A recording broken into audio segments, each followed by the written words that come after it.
ನಮಸ್ಕಾರ.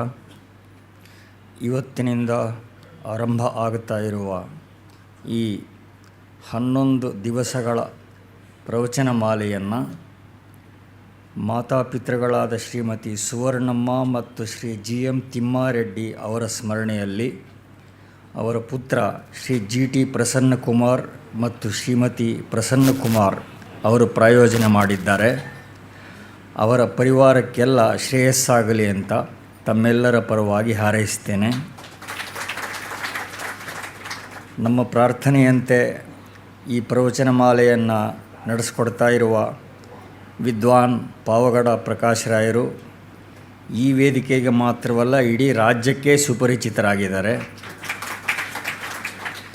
ಹಿಂದೆ ಇದೇ ವೇದಿಕೆಯಲ್ಲಿ ಹರಿಶ್ಚಂದ್ರ ಕಾವ್ಯ, ವಚನ ಸಾಹಿತ್ಯ, ಶ್ರೀಕೃಷ್ಣ ತತ್ವ, ಶ್ರೀಮದ್ ರಾಮಾಯಣ ಯುದ್ಧಕಾಂಡ ಈ ಪ್ರವಚನ ಮಾಲೆಗಳನ್ನೆಲ್ಲ ನಡೆಸಿಕೊಟ್ಟಿದ್ದಾರೆ. ಒಂದೇ ಮಾತಿನಲ್ಲಿ ಪಾವಗಡ ಪ್ರಕಾಶರಾಯರ ಪರಿಚಯ ಮಾಡಬಹುದಾದರೆ ನಮ್ಮ ಸಂಸ್ಕೃತಿಯ ಪ್ರಹರಿ ಅಥವಾ ಪ್ರತಿಹಾರ ಅಂತ ಕರೆಯಬಹುದು. ಬಗೆಬಗೆಯ ಬಾಹ್ಯ ಶತ್ರುಗಳು ಹಾಗೂ ಆಂತರಿಕ ಶತ್ರುಗಳಿಂದ ಸದಾ ಪ್ರಹಾರಗಳು ಎರಗುತ್ತಾ ಇರೋದರಿಂದ ಈಗ ನಮ್ಮ ಸಂಸ್ಕೃತಿಗೆ ಪಾವಗಡ ಪ್ರಕಾಶರಾಯರಂಥ ಬೌದ್ಧಿಕ ಕ್ಷತ್ರಿಯರ ಅನಿವಾರ್ಯತೆ ತೀವ್ರವಾಗಿದೆ.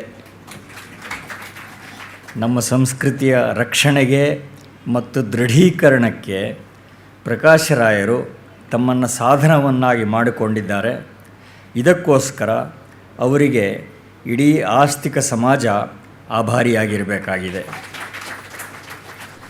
ವಿಶೇಷವಾಗಿ ಕಳೆದ 6 ವರ್ಷಗಳಿಂದ ಚಂದನ ಚಾನೆಲ್ನಲ್ಲಿ ಸತತವಾಗಿ ಪ್ರಸಾರಗೊಳ್ಳುತ್ತಾ ಇರುವ ಇವರ ಸತ್ಯದರ್ಶನ ಕಾರ್ಯಕ್ರಮವಂತೂ ಅಭೂತಪೂರ್ವ ಜನಪ್ರಿಯತೆಯನ್ನು ಸಂಪಾದಿಸಿಕೊಂಡಿದೆ.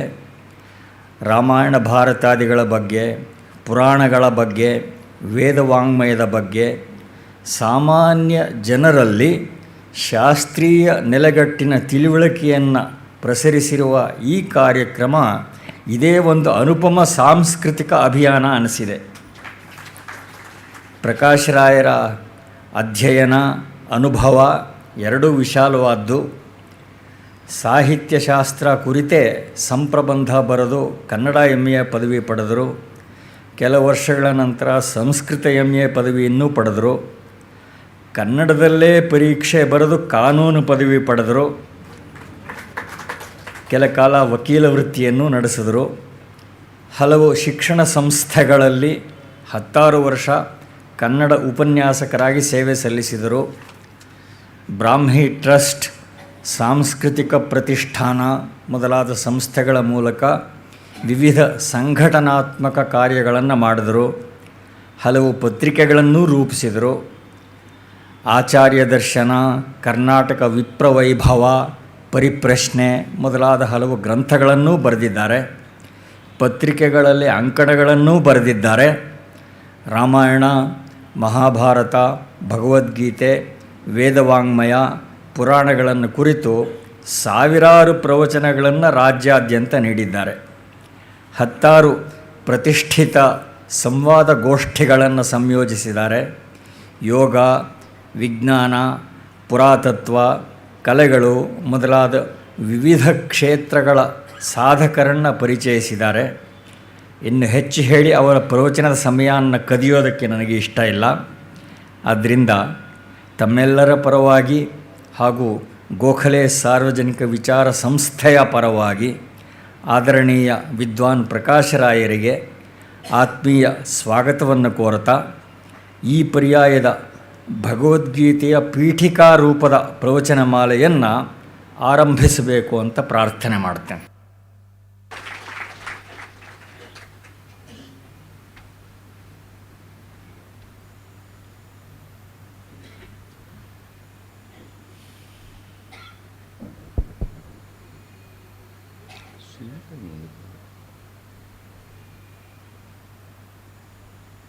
ಚೂರು ಮುಂದಕ್ಕೆ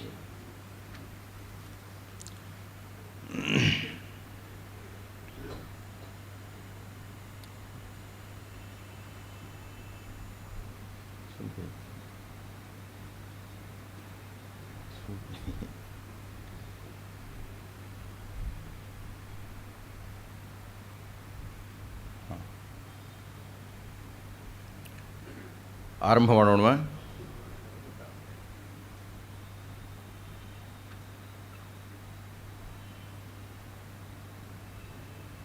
ವಿಘ್ನರಾಜ ವಿಶುದ್ಧವಾಣಿ ವಿಶಿಷ್ಟ ವಿಷ್ಣು ವಿಶೇಷ ಶಂಕರ.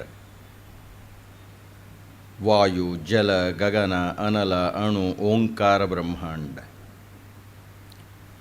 ಆದಿ ಮಧ್ಯ ಅಂತದ ವ್ಯಾಪ್ತಕ್ಕೆ ಸಚ್ಚಿತ್ ಆನಂದ ಆತ್ಮಜ್ಞಾನಕ್ಕೆ ರೂಪು ನೂರರ ಶುದ್ಧ ಚೈತನ್ಯಕ್ಕೆ ನಮೋ ನಮಃ. ತಪಸ್ವಿಗಳೇ, ರಾಮಸ್ವಾಮಿಗಳು ಒಂದು ಮಾತಾಡ್ತೀನಿ ಅಂತ ಹೇಳಿದರು ನನ್ನ ಪರಿಚಯಕ್ಕೆ. ಅವರು 300 ಮಾತಾಡಿಬಿಟ್ಟಿದ್ದಾರೆ. ಅವ್ರ ಹತ್ರ ಮಾತಾಡ್ತಾ ಹೇಳ್ತಾ ಇದ್ದೆ, ಅವರು ಮಾತಾಡೋದು ಬಹಳ ಕಡಿಮೆ ಎಂದರೆ ಅಲ್ಲಮಪ್ರಭುವಿನ ವಚನವನ್ನು ನೆನಪಿಸ್ಕೊಳ್ತಾ ಇದ್ದೆ ನಾನು. ಶಬ್ದದೊಳಗಣ ನಿಶ್ಶಬ್ದದಂತೆ ಗುಹೇಶ್ವರ ನಿಮ್ಮ ಶರಣರ ಸಂಬಂಧ ಅಂತ.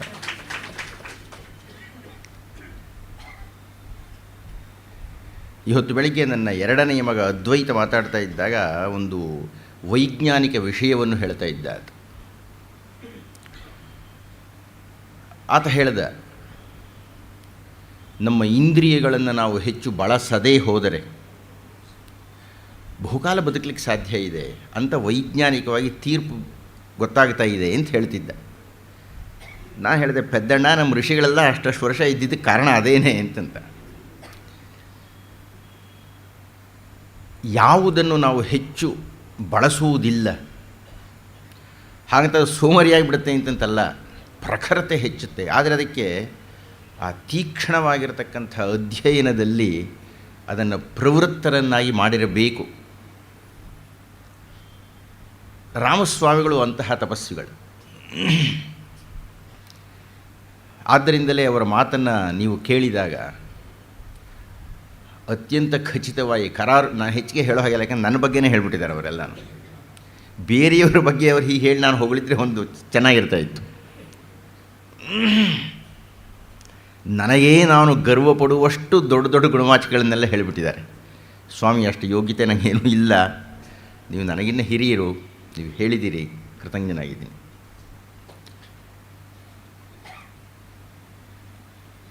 ನಾನು ಯಾವ ಉಪನ್ಯಾಸವನ್ನು ಕೊಟ್ಟರೂ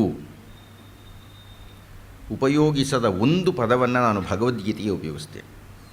ಅದು ನಾನು ನಿಮ್ಮನ್ನು ತಪಸ್ವಿಗಳೇ ಅಂತ ಕರೀತಕ್ಕದ್ದು. ಯಾಕೆ ಎಂದರೆ ತುಂಬ ಗಂಭೀರವಾಗಿ ಈ ಅಂಶವನ್ನು ನಾನು ಮೊದಲೇ ದಾಖಲು ಮಾಡಿಬಿಡ್ತೀನಿ. ನಾನು ಕಥೆಯನ್ನು ಹೇಳಲಿಕ್ಕೆ ಬಂದಿಲ್ಲ, ಕಥೆಯೂ ಬರುತ್ತದೆ. ನನ್ನ ಉದ್ದೇಶ ಮನರಂಜನೆ ಅಲ್ಲವೇ ಅಲ್ಲ, ಆದರೆ ಮನಕ್ಕೆ ರಂಜನೆಯೂ ಆಗಬಹುದು. ಆದರೆ ನನ್ನ ಉದ್ದೇಶ ಇರತಕ್ಕದ್ದು ನಾನು ಕೇವಲ ಭಾರತೀಯ, ನಾನೊಬ್ಬ ವೈದಿಕ ಅನ್ನುವ ಕಾರಣದಿಂದ ಮುಂದಿನ ಮಾತುಗಳು ಹೇಳ್ತಾ ಇಲ್ಲ, ತುಂಬ ವಿಮರ್ಶೆಯಿಂದ ಹೇಳ್ತಾ ಇದ್ದೇನೆ. ನಾನು ಪ್ರಪಂಚದ ಕೆಲವು ಧರ್ಮಗಳನ್ನು ಅಧ್ಯಯನ ಮಾಡಿದ್ದೇನೆ ಮತ್ತು ಪ್ರಪಂಚದ ತಾತ್ವಿಕಜ್ಞರ ಜೊತೆಗೆ ಬಹಳಷ್ಟು ಕಾಲ ಚರ್ಚೆಯೂ ಮಾಡಿದ್ದೇನೆ. ಆ ಹಿನ್ನೆಲೆಯಲ್ಲಿ ವಿಮರ್ಶಾತ್ಮಕವಾಗಿ ಹೇಳ್ತಾ ಇದ್ದೇನೆ, ಪ್ರಪಂಚದ ಯಾವುದೇ ಧರ್ಮವನ್ನು ತಗೊಳ್ಳಿ ನೀವು, ಆ ಧರ್ಮದ ಯಾವುದೋ ಒಂದಷ್ಟು ಸಾರವೋ ಕೇಂದ್ರವೋ ಏನೋ ಒಂದಷ್ಟು ಇರುತ್ತಲ್ಲ, ಆ ತತ್ವದ ಉತ್ಪ್ರೇಕ್ಷೆ ಇಲ್ಲದೆ ಹೇಳಬೇಕಾಗಿದ್ದರೆ ಆ ತತ್ವಗಳ ಸಂಪೂರ್ಣ ದರ್ಶನ ಆಗತಕ್ಕದ್ದು ಭಗವದ್ಗೀತೆಯಲ್ಲಿ. ನಾನು ಇದನ್ನು ಮುಸಲ್ಮಾನರ ಜೊತೆಗೆ ಮಾತಾಡಿದ್ದೇನೆ, ಕ್ರಿಶ್ಚಿಯನ್ನರ ಜೊತೆಗೆ ಮಾತಾಡಿದ್ದೇನೆ, ಬೌದ್ಧರ ಜೊತೆಗೆ ಮಾತಾಡಿದ್ದೇನೆ, ಜೈನರ ಜೊತೆ, ಅಂದರೆ ಅವರ ಉತ್ತಮವಾದ ಆಚಾರ್ಯರುಗಳ ಜೊತೆಗೆ. ನನಗೆ ಕ್ರಿಶ್ಚಿಯನ್ನರ ಬಗ್ಗೆ ಬಹಳ ವಿರೋಧ ಇತ್ತು, ಈಗಲೂ ಇದೆ, ಮತಾಂತರದ ಕಾರಣದಿಂದ. ಅದನ್ನು ನಾನೇನು ಮುಚ್ಚಿಟ್ಕೊಂಡಿಲ್ಲ, ಅದನ್ನು ಬಹಿರಂಗವಾಗಿಯೂ ಹೇಳಿರುವವನು. ಆದರೆ ಒಮ್ಮೆ ನಾನು ದೆಹಲಿಗೆ ಹೋಗಬೇಕಾಗಿದ್ದಾಗ ಆ ವಿಮಾನದಲ್ಲಿ ನನ್ನ ಪಕ್ಕದಲ್ಲಿ ಒಬ್ಬ ಕ್ರಿಶ್ಚಿಯನ್ ಪಾದ್ರಿ ಕೂತ್ಕೊಂಡಿದ್ದರು.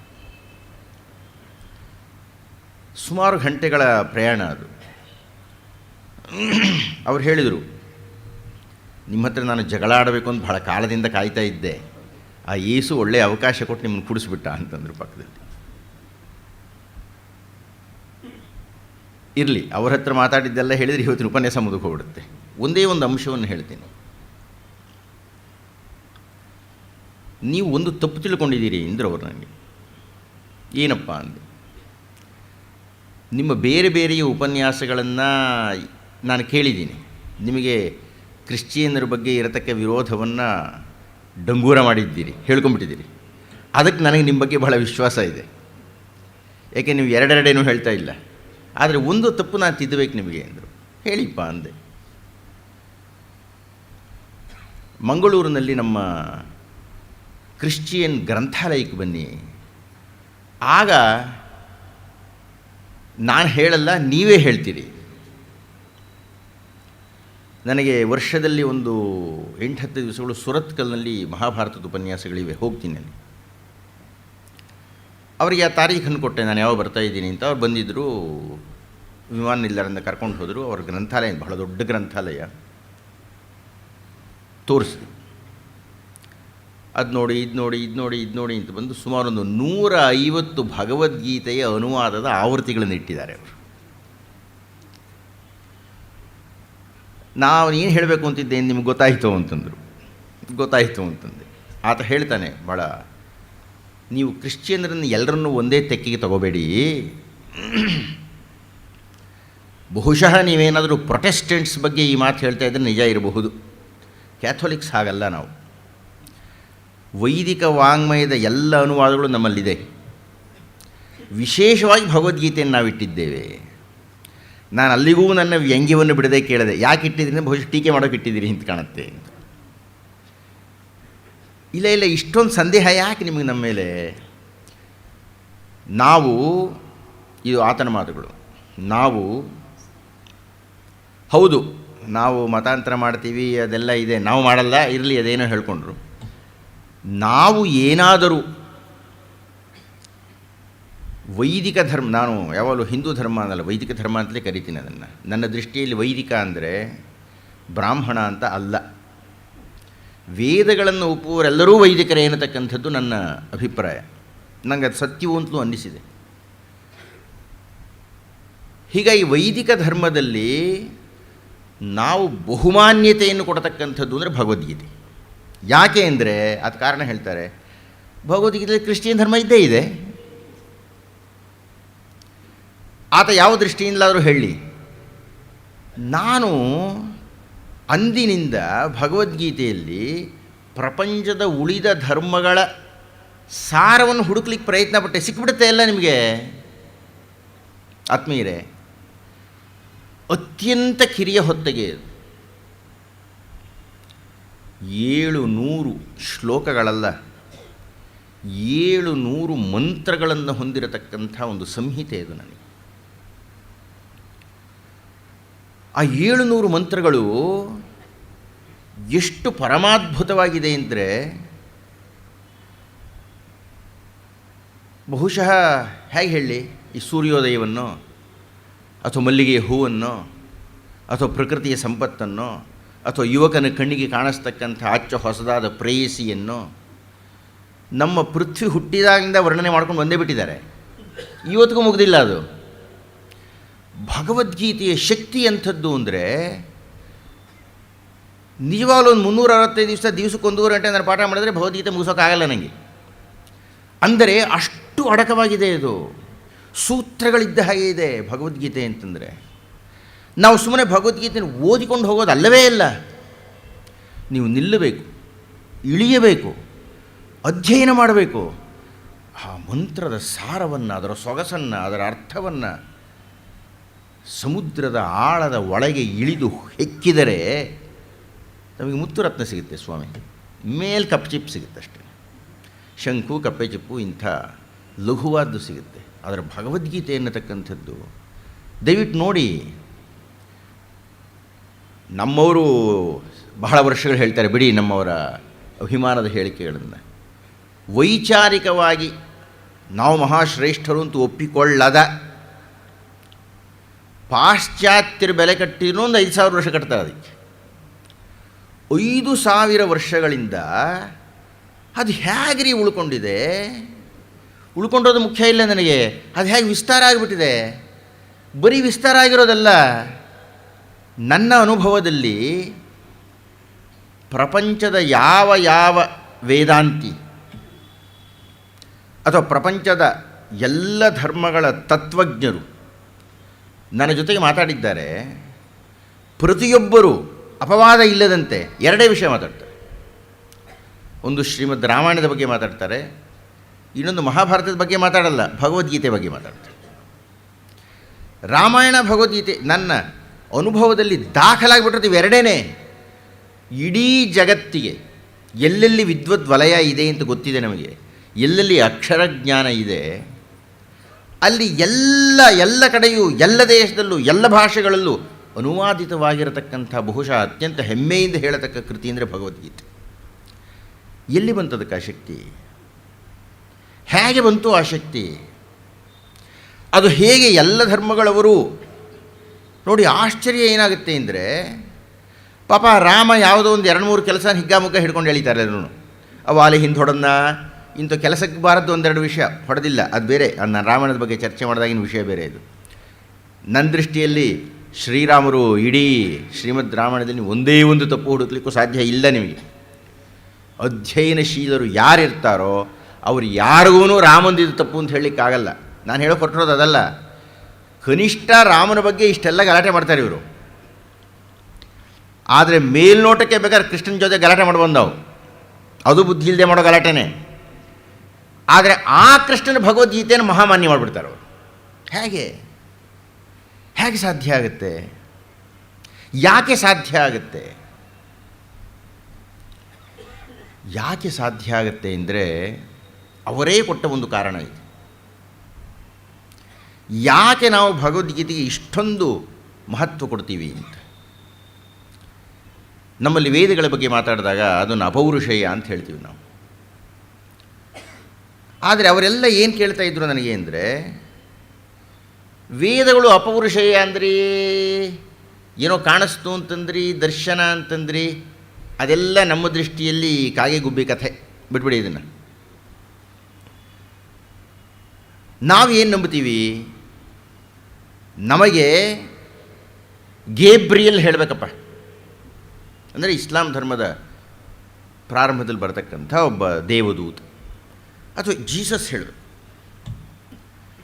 ಅಂಥದ್ದು ನಿಮಗೆಲ್ಲ ಹೇಳಿದೆ, ನಿಮಗೆ ದರ್ಶನ ಅಂತ ಇದ್ದೀರಿ. ಆದರೆ ಭಗವದ್ಗೀತೆಯಲ್ಲಿ ನೀವು ನಂಬತಕ್ಕ ದೈವದ ರೂಪಿಯಾದ ಕೃಷ್ಣನೇ ಹೇಳಿದ್ದಾನೆ. ಹೀಗಾಗಿ ಅದಕ್ಕೊಂದು ಅಧಿಕಾರ ಇದೆ. ಅದನ್ನು ಗೀತೆ, ಭಗವದ್ಗೀತೆ, ಭಗವಂತನ ವಾಣಿ, ಭಗವಂತನ ಮಾತು, ಭಗವಂತನ ನುಡಿ, ಅದು ಭಗವಂತನೇ. ಹೀಗಾಗಿ ವೇದಗಳಿಗೆ ಹೋಲಿಸಿದರೆ ನಾವು ಭಗವದ್ಗೀತೆಗೆ ಮಾನ್ಯತೆಯನ್ನು ಕೊಡ್ತೀವಿ ಹೆಚ್ಚಿಗೆ. ಏಕೆಂದರೆ ಅದಕ್ಕೊಂದು ಆಕಾರ ಇದೆ, ಹೇಳೋದಕ್ಕೊಂದು ಒಬ್ಬ ವ್ಯಕ್ತಿ ಇದ್ದಾರೆ. ವೇದಗಳಿಗೆ ಹಾಗೆ ಬರಲ್ಲ. ನಾನು ಹೇಳಿದೆ, ನೀವು ಹೇಗಾದರೂ ಉತ್ತರ ಹೇಳಿ.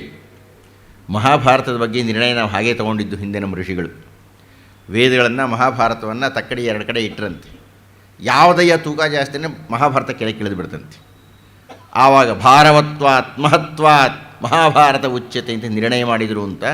ಹಾಗೆ ಭಾರವಾಗಿ ಇಳಿದಿದ್ದಕ್ಕೆ ಕಾರಣ ಏನಪ್ಪ ಅಂದರೆ ಈ ಭಗವದ್ಗೀತೆ. ಅದು ಭಗವದ್ಗೀತೆಯೇ. ಆದ್ದರಿಂದಲೇ ಇಡೀ ಪ್ರಪಂಚದಲ್ಲಿ ಭಗವದ್ಗೀತೆ ಎಲ್ಲ ಭಾಷೆಗಳಿಗೂ ಅನುವಾದ ಆಗಿಬಿಟ್ಟಿದೆ. ಚರ್ಚೆಗಾಗಿ ತಗೊಳ್ತಾರೆ, ವಿರೋಧಕ್ಕಾಗಿ ತಗೊಳ್ತಾರೆ, ಗಲಾಟೆಗಾಗಿ ತಗೊಳ್ತಾರೆ, ಆದರೆ ಕೊನೆಗೆ ಶರಣಾಗತರಾಗಿಬಿಡ್ತಾರೆ. ಅಂಥ ಮಹಾನ್ ಬೃಹತ್ ಅರ್ಥವನ್ನು ಹೊಂದಿರತಕ್ಕ ವಾಮನ ಕೃತಿ ಎಂದರೆ ಆ ಭಗವದ್ಗೀತೆ. ಆತ್ಮೀಯರೇ, ಅದನ್ನು ಹೇಳಿದಾತ ಬಹುದೊಡ್ಡ ತಪಸ್ವಿ, ಬರೆದಾತ ಮಹಾದೊಡ್ಡ ತಪಸ್ವಿ. ಹೀಗಾಗಿ ನಾನು ಭಗವದ್ಗೀತೆಯನ್ನು ಯಾವಾಗಲೂ ಅತ್ಯಂತ ಶುದ್ಧವಾದ ಮಡಿಯ ಗ್ರಂಥ ಅಂತ ಕರೀತೀನಿ. ಮಡಿ ಅನ್ನತಕ್ಕಂಥದ್ದಕ್ಕೆ ಮತ್ತೆ ನಾನು ಸಂಪ್ರದಾಯದ ಅರ್ಥಕ್ಕೆ ಹೋಗ್ತಾ ಇಲ್ಲ. ಮಡಿಯೇ ನಿರ್ಮಲ ಚಿತ್ತವೈ ಹರಹರ ಶ್ರೀ ಚನ್ನ ಸೋಮೇಶ್ವರ. ಶುದ್ಧವಾಗಿರತಕ್ಕಂತಹ ಚಿತ್ತದಿಂದ ಅಂತಹ ಒಂದು ಭಗವದ್ವಾಣಿಯನ್ನು ಕೇಳೋದಕ್ಕೆ ನೀವು ಸಿದ್ಧ ಆಗಬೇಕು. ನೀವು ಭಗವದ್ವಾಣಿಯನ್ನು ಕೇಳೋದಕ್ಕೆ ಸಿದ್ಧ ಆಗಬೇಕು ಅಂತ ಕೃಷ್ಣನೇ ಹೇಳಿದ್ದಾನೆ. ಹ್ಯಾಕೆ ಕೇಳಬೇಕು? ನಾನು ನಿಮ್ಮಲ್ಲಿ ಆ ನಿರೀಕ್ಷಣೆಯನ್ನು ಮಾಡ್ತೀನಿ, ಯಾಕೆಂದರೆ ನಾನು ಹಾಗೆ ಸಿದ್ಧನಾಗಿ ಬರ್ತೀನಿ. ನಾನಾಗಲೇ ಹೇಳಿದ್ದೇನೆ, ಭಗವದ್ಗೀತೆಯ ಪ್ರವಚನ ಮಾಡಬೇಕಾದ್ರೆ ನಾನು ತಪಸ್ಸು ಮಾಡಿಯೇ ಬರ್ತೀನಿ ಅಂತ. ನಾನು ತಮ್ಮಲ್ಲಿಯೂ ಅದನ್ನು ನಿರೀಕ್ಷಣೆ ಮಾಡ್ತೀನಿ. ಇಲ್ಲಿ ಬಹುಶಃ ಕುರ್ಚಿಗಳೇ ಇಲ್ಲದೆ ಬರೀ ನೆಲದ ಮೇಲೆ ಕೂತು ನಂಗೆ ಭಾಳ ಸಂತೋಷ ಆಗ್ತಾಯಿತ್ತು. ಇರಲಿ, ಅದಕ್ಕೆ ಬೇರೆ ಬೇರೆ ಕಾರಣಗಳಿದೆ ಅಂತ ಹೇಳ್ತಾರೆ ರಾಮಸ್ವಾಮಿಗಳು. ಕೃಷ್ಣ ಹೇಳ್ತಾನೆ, ನೀವು ಹೇಗೆ ಕೂತ್ಕೋಬೇಕು, ಹೇಗೆ ಕೇಳಬೇಕು ಭಗವದ್ಗೀತೆಯನ್ನು. ಸಮಂ ಕಾಯ ಶಿರೋಗ್ರೀವಂ ಧಾರಯನ್ ಅಚಲಂ ಸ್ಥಿರಂ ಸಂಪ್ರೇಕ್ಷನಾಸಿಕಾಗ್ರಂ ಸ್ವಂ ದಿಶಶ್ಚಾನವಲೋಕನಂ ಪ್ರಶಾಂತಾತ್ಮ ವಿಗತಭೀ ಬ್ರಹ್ಮಚಾರಿ ವ್ರತೆ ಸ್ಥಿತಃ. ನೀವು ಯಾವುದಾದ್ರು ಒಂದು ಯಜ್ಞವನ್ನು ಮಾಡಲಿಕ್ಕೆ ಹ್ಯಾಕೆ ಕೂತ್ಕೊಳ್ತೀರಿ? ಯಾವುದಾದ್ರೂ ಒಂದು ತಪಸ್ಸನ್ನು ಮಾಡಲಿಕ್ಕೆ ಹ್ಯಾಕೆ ಕೂತ್ಕೊಳ್ತೀರಿ? ಧ್ಯಾನ ಮಾಡಲಿಕ್ಕೆ ಹ್ಯಾಕೆ ಕೂತ್ಕೊಳ್ತೀರಿ? ಹಾಗೆ ಕೂತ್ಕೋಬೇಕು ನೀವು. ಆ ತಪಸ್ಸಿನ ಸಿದ್ಧಿಯಲ್ಲಿ ಭಗವದ್ಗೀತೆ ಅರಳಬೇಕು. ಸುಮ್ಮನೆ ಹೇಗೋ ಭಗವದ್ಗೀತೆಯನ್ನು ಓದ್ತೀನಿ ಅಂದರೆ ಭಗವದ್ಗೀತೆ ಕೃಷ್ಣ ಹೇಳ್ತಾನೆ ಅದು ಬೇಕಾಗೇ ಇಲ್ಲ ಅವರು ಅಂತಾನಂತ. ನೀವು ಗಂಭೀರ ಚಿತ್ತರಾಗದಿದ್ದರೆ, ಅಧ್ಯಯನಶೀಲರಾಗದಿದ್ದರೆ, ಅಥವಾ ನಮ್ಮ ಮಾತಿನಲ್ಲಿ ಹೇಳಬೇಕಾಗಿದ್ದರೆ, ಕೃಷ್ಣ ಅನ್ನತಕ್ಕಂಥ ಒಬ್ಬ ತಾತ ಇದ್ದಾನೆ ಕಣ್ರಿ, ಒಬ್ಬ ವೃದ್ಧ ಇದ್ದಾನೆ. ಅದು ವೃದ್ಧಾತಿ ವೃದ್ಧರಾದಂಥ ಭೀಷ್ಮಾಚಾರ್ಯರಿಗೂ ವಂದನೀಯನಾದಂಥ ಮಹಾವೃದ್ಧ ಅದು. ಆ ಕೃಷ್ಣ ಅನ್ನತಕ್ಕಂಥ ಒಬ್ಬ ವೃದ್ಧ, ಒಬ್ಬ ತಾತಪ್ಪ ಇನ್ನು ಹೇಳ್ತಾ ಇದ್ದಾನೆ, ನಾವೆಲ್ಲ ಮೊಮ್ಮಕ್ಕಳು ಕೂತ್ಕೋಬೇಕು. ನಮ್ಮ ತಲೆ ಪ್ರತಿಷ್ಠೆಗಳನ್ನೆಲ್ಲ ಬಿಟ್ಬಿಟ್ಟು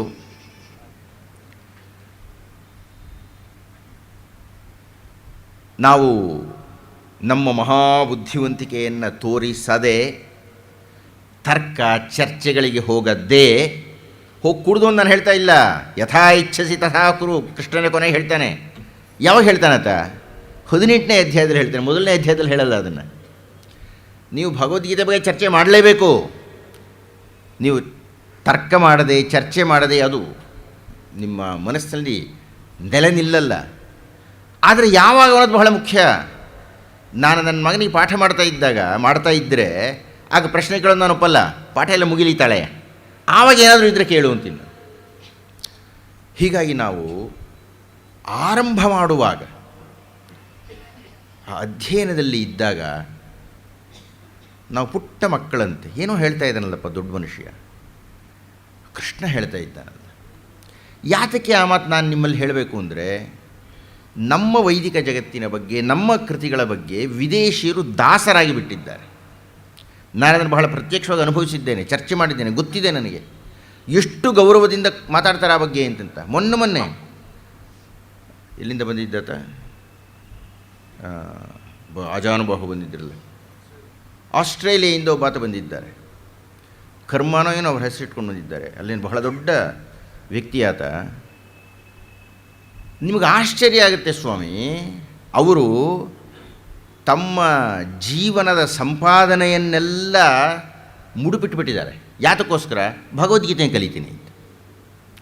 ಕ್ರಿಶ್ಚಿಯನ್ ಆತನ ಹೆಂಡತಿ ಇಬ್ಬರು ಮಕ್ಕಳು 4 ಜನ ಬಂದು ನಾನು ಮಾಸ್ತಿ ರಂಗಮಂದಿರದಲ್ಲಿ ಉಪನ್ಯಾಸಗಳು ಕೊಡ್ತಾ ಇದ್ದಾರೆ, ಅಲ್ಲಿ ಬಂದು ಕೂತ್ಕೊಂಡಿದ್ರು. ಕನ್ನಡವೇ ಗೊತ್ತಾಗಲ್ಲ ಅವರಿಗೆ, ಕೇಳ್ತಾ ಇದ್ದಾರೆ ಸುಮ್ಮನೆ ಶ್ರದ್ಧೆಯಿಂದ.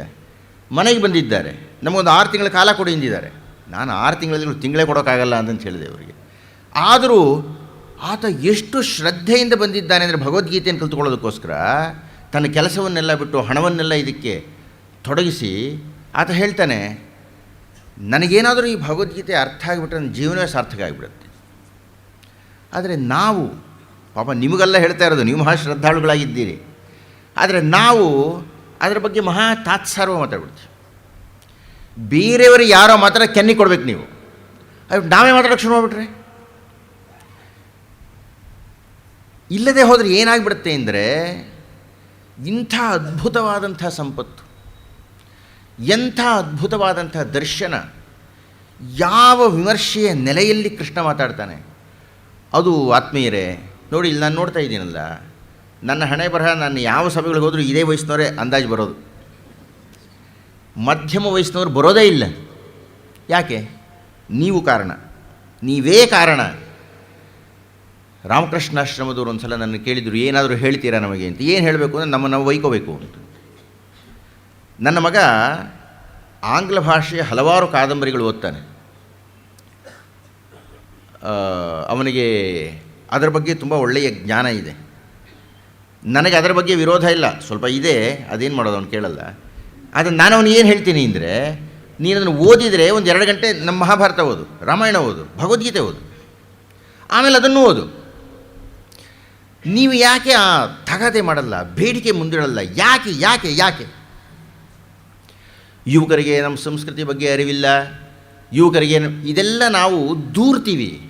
ಆದರೆ ನಾನು ಯಾಕೆ ಅದನ್ನು ತಿದ್ಕೊಳ್ಳಿಕ್ಕೆ ಹೋಗಲ್ಲ? ನನ್ನ ಮಟ್ಟಿಗೆ, ನನ್ನ ಮನೆ ಮಟ್ಟಿಗೆ ಯಾಕೆ ನಾನು ಪ್ರಭಾವ ಬೀರೋಕ್ಕಾಗಲ್ಲ? ನಾನು ಆ ಸ್ವಾಮಿಗಳಿಗೆ ಹೇಳಿದೆ, ನೀವು ರಾಮಕೃಷ್ಣಾಶ್ರಮದ ಪ್ರಚಾರ ಮಾಡಬೇಕಾಗಿದ್ದರೆ ಬೇಕೋ ಬೇಡವೋ ಪ್ರತಿಯೊಬ್ಬರ ಮನೆಗೂ ಹೋಗಬೇಕು, ನೂಕಬೇಕು ಪುಸ್ತಕಗಳನ್ನ ಒಳಗಡೆಗೆ. ಅದನ್ನು ಕ್ರಿಶ್ಚಿಯನ್ರು ಮಾಡ್ತಾರೆ.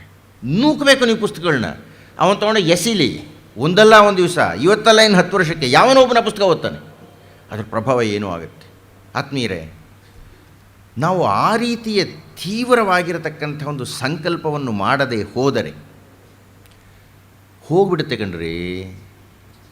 ಪ್ರಪಂಚದ ಅತ್ಯಂತ ಅಮೂಲ್ಯವಾದಂಥ ಒಂದು ಸಾಂಸ್ಕೃತಿಕ ದಾರ್ಶನಿಕ ಗ್ರಂಥ ಹೋಗಿಬಿಡುತ್ತೆ. ಎಲ್ಲೂ ಹೋಗಲ್ಲ, ಭಾರತದಿಂದ ಹೋಗುತ್ತೆ ಅಷ್ಟೇ, ಬೇರೆ ಕಡೆ ವಿಜೃಂಭಿಸಿಬಿಡುತ್ತೆ ಅದು. ಆಮೇಲೆ ಅವರೇನೋ ಕೊಟ್ಟರೆ ನಾವು ಕಣ್ಕೊಂಡು ಬಾಯಿ ಬಿಟ್ಟು ನೋಡೋದಕ್ಕೆ ಹೋಗ್ಬಿಡ್ತೀವಿ ಅದನ್ನು. ನಿಮ್ಮ ಜನಿವಾರ ಎಂಥ ಯೋಗ್ಯವಾದ ಅಂತ ಅವನು ಬಂದು ಹೇಳಬೇಕಾ ನಿಮಗೆ? ಅವನು ಓಹೋ ಏನೋ ಭಾಳ ಹೇಳ್ಬಿಡ್ತಾನಲ್ಲಪ್ಪ. ಅರಿಶಿನ, ಮೊನ್ನೆ ನಾನು ISIನ ಮುಖ್ಯಸ್ಥರು ಪ್ರಕಾಶ್ ಅಂತ ಅವ್ರ ಹತ್ರ ಮಾತಾಡ್ತಾ ಇದ್ದೆ. ಏನು ಅರಿಶಿನ ಅವ್ರದ್ದು ಅಂತ ಹೇಳ್ಕೊಳ್ತಾರಲ್ರಿ, ಅವರದಕ್ಕೆ ಸರ್ವೋಚ್ಚ ನ್ಯಾಯಾಲಯಕ್ಕೆ ಹೋಗಿ ಸುಮಾರು 6 ವರ್ಷ ಕಿತ್ತಾಡಿ ಇಲ್ಲ ಅರಿಶಿನ ನಮ್ಮದು ಅಂತ ತೀರ್ಮಾನ ತೊಗೊಂಡ್ರು. ಅರಿಶಿಣನ ನಿಮ್ಮದನ್ನೆಲ್ಲ ಅವರು ಕೊಟ್ಬಿಡ್ತೀರಿ ನೀವು. ಇನ್ನು ಯಾವತ್ತೋ ಒಂದು 100 ವರ್ಷಗಳಾದ ಮೇಲೆ ನೋಡಿ, ನಮ್ಮ ಉಪನಿಷತ್ತುಗಳು ಬಂದಿದ್ದು ಹೇಗೆ? ನಾನು ಮಧುಸೂದನ ಸರಸ್ವತಿಗಳ ಶ್ಲೋಕಗಳನ್ನು ಚರ್ಚೆ ಮಾಡಿದಾಗ ಆ ವಿಷಯಕ್ಕೆ ಬರ್ತೀನಿ. ಹೇಗೆ ಬಂತದು? ನಮ್ಮದು ನಾವು ತಗೊಳ್ಳೇ ಇಲ್ಲ, ಅವ್ರು ಕೊಟ್ಟರು ನಾವು ತಗೊಂಡ್ವಿ. ಅದು ಹೇಗೆ? ಮ್ಯಾಕ್ಸ್ ಮುಲ್ಲರ್ ಬರೆದ ಮೇಲೆ ನಾವು ವೇದಗಳು ನೋಡೋದಕ್ಕೆ ಹೋಗಬೇಕಾಯ್ತು. ಯಾಕೆ ನಾವು ನೋಡೋಕ್ಕಾಗಲಿಲ್ಲ? ಯೋಗದ ಬಗ್ಗೆ 100 ತರಗತಿಗಳು ತೆಗಿತೀರಿ, ಯಾರು ಕೊಟ್ಟರು ಆ ಯೋಗಗಳನ್ನ ಅವ್ರು ಕೊಡಬೇಕಾಯ್ತು. ಆಮೇಲೆ ನಮಗೆ ನಾವು ಕಿವಿ ಚುಚ್ಕೊಳ್ತಾ ಇದ್ದೀವಿ. ಅದಕ್ಕೆ ಕಾರಣ ನಮಗೆ ಗೊತ್ತಿಲ್ಲ. ಮೊನ್ನೆ ಚೀನಾದಲ್ಲಿ ಪತ್ತೆ ಮಾಡಿ ಬರೆದುಬಿಟ್ಟಿದ್ದಾರೆ. ಏನು? ಈ ಕಿವಿಯಲ್ಲಿ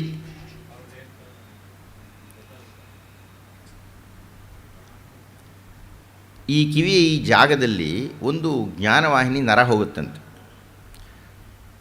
ಯಾರಾದರೂ ಮುದ್ದಾಗಿದ್ದರೆ, ಪೆದ್ದಾಗಿದ್ದರೆ, ಅಯೋಗ್ಯನಾಗಿದ್ದರೆ ಏನು ಮಾಡ್ತಾರೆ ವೈದ್ಯರು? ಆ ನರವನ್ನು ಹುಡುಕಿ ಚುಚ್ತಾರಂತೆ. ಎಲ್ಲಿ? ನಿಮ್ಮ ಬೆಂಡೋಲೆ ಚುಚ್ಚೋ ಜಾಗದಲ್ಲಿ. ನಮಗೆ ಗೊತ್ತಿಲ್ಲ ರೀ, ಅದು ನಾವು ಚುಚ್ಕೊಂಡಿದ್ದೀವಪ್ಪ. ಅವರು ಹೇಳಿದ ಮೇಲೆ ಓ ಭಾಳ ಚೆನ್ನಾಗಿದೆಯಲ್ಲ ಇದು ಅಂತ ಅವ್ರು ಚುಚ್ಕೊಳಕ್ಕೆ ಹೋಗ್ಬಿಡ್ತೀವಿ ನಾವು. ನಮ್ಮಲ್ಲಿ ಋಷಿ ಮುನಿಗಳು ಕಂಡುಹಿಡಿದಂಥ ಇಂಥ ಎಲ್ಲ ವಿಷಯಗಳು ಹೇಳಿದರೆ ಅರ್ಥ ಆಗುತ್ತೋ ಬಿಡುತ್ತೋ ಅಂತ ಹೀಗೆ ಮಾಡ್ರಿ ಅಂತ ಹೇಳಿದರು. ಪ್ರಭು ಸಂಹಿತೆಯನ್ನು ಕೊಟ್ಟರು. ನಾವು ಅದನ್ನು ಪ್ರಶ್ನೆ ಮಾಡಲಿಕ್ಕೆ ಹೋದ್ವಿ. ಆದರೆ ನಮ್ಮ ಹಣೆ ಬರಹ ಏನಾಯಿತು? ಹೇಳೋರು ಸಿಗಲಿಲ್ಲ, ಕೇಳೋರಿಗೂ ತಾತ್ಸಾರ ಆಗಬೇಕು. ನಿಮ್ಮ ಮಕ್ಕಳುಗಳು ಮೊಮ್ಮಕ್ಕಳುಗಳು ಯಾರಾದರೂ ಯಾಕಾಗಿ ನಮ್ಮ ಧರ್ಮವನ್ನು ವಿರೋಧಿಸ್ತಾರೆ ಅಂದರೆ, ನಾವು ಅವರು ಕೇಳಿದ ಪ್ರಶ್ನೆಗೆ ಉತ್ತರವನ್ನು ಕೊಡಲ್ಲ, ಮೊದಲನೇದು. ಎರಡನೇದು, ಅವರು ಚಿಕ್ಕವರಾಗಿದ್ದಾಗಲೇ ಅವ್ರಿಗೊಂದು ದೀಕ್ಷೆ ಕೊಡಲ್ಲ ನಾವು. ನನಗೆ ಮುಸಲ್ಮಾನ ಹುಡುಗರು ನೋಡಿದರೆ ಒಂದು ಕಡೆ ಮಹಾ ಸಂತೋಷ ಆಗುತ್ತೆ, ಒಂದು ಕಡೆ ಹೊಟ್ಟೋಗ್ಬಿಡುತ್ತೆ. ಏನು ರೀ 7-8 ವರ್ಷಗಳ ಹುಡುಗರವರು ಆ ಕುರ್ರನ್ನು ಇಟ್ಕೊಂಡು ತೂಕಡಿಸ್ತಾ ಇರ್ತಾರೆ. ಅವನು ತೂಕಡಿಸ್ಲಿ, ಓದ್ತಿರ್ತಾನೆ, ಏನೋ ಒಂದು ಓದ್ತಾನೆ. ನಮ್ಮಲ್ಲಿ ಸಾಧ್ಯ ಇಲ್ಲ. ಆ ಒತ್ತಾಯ, ಆ ತೀವ್ರತೆ ಯಾಕೆ ನಾವು ಮಾಡ್ತಾ ಇಲ್ಲ? ಯಾವುದೋ ಒಂದು ದೇವಸ್ಥಾನ ನಾನೀಗ ಜನಿವಾರ ಹಾಕ್ಕೊಂಡಿದ್ದೀನೋ ಬಿಟ್ಟಿದ್ದೀನೋ, ನಾನು ಉಪನಯನ ಮಾಡ್ಕೊಂಡಿದ್ದೀನೋ ಬಿಟ್ಟಿದ್ದೀನೋ, ನನ್ನ ಮಗನ ಮಾಡಬೇಕು ಅಂತೀನಿ. ಯಾಕೆ ಅಂದರೆ ನನ್ನ ಯೋಚನೆ ಬೇರೆ, ನನ್ನ ಚಿಂತನೆ ಬೇರೆ, ಅದು ಅವನಿಗೆ ಬಂದಿಲ್ಲ. ಅವನು ಈಗ ನಾನು ಮಾಡಿದ ಹಾಗೆ ಮಾಡಿಕೊಡ್ದು, ಅವನದನ್ನೆಲ್ಲ ಹಾದು ಬರಬೇಕು. ಅವನು ಅದ್ವೈತ ಸಿದ್ಧಾಂತ ಇಟ್ಕೊಂಡು ನಾನು ದೇವಸ್ಥಾನಕ್ಕೆ ಹೋಗಲ್ಲಪ್ಪ, ನನ್ನ ಮಗನ ಹೇಳ್ತೀನಿ ನೀನು ಹೋಗು ಅಂತೀನಿ.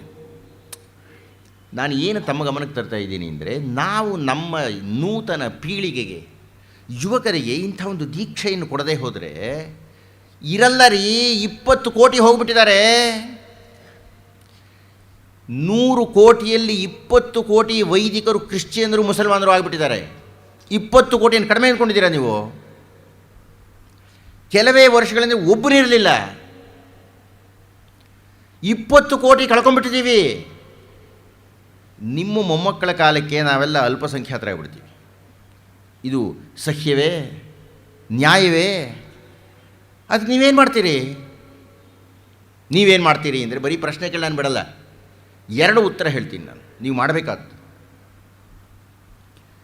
ಅವ್ರಿಗೆ ಬೇಕೋ ಬೇಡವೋ, ಇಷ್ಟ ಇದೆಯೋ ಇಲ್ವೋ.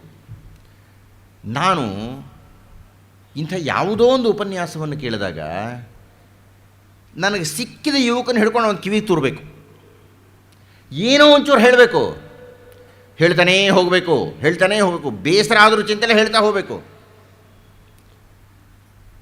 ಎರಡನೇದಾಗಿ, ನಮ್ಮ ಮನೆಗಳಲ್ಲಿರತಕ್ಕಂಥ ಯುವಕರಿಗೆ, ನಮ್ಮ ಮಕ್ಕಳಿಗೆ ಚಿಕ್ಕವರಾಗಿದ್ದಾಗಿನಿಂದಲೂ ದೀಕ್ಷೆ ಕೊಡಬೇಕು.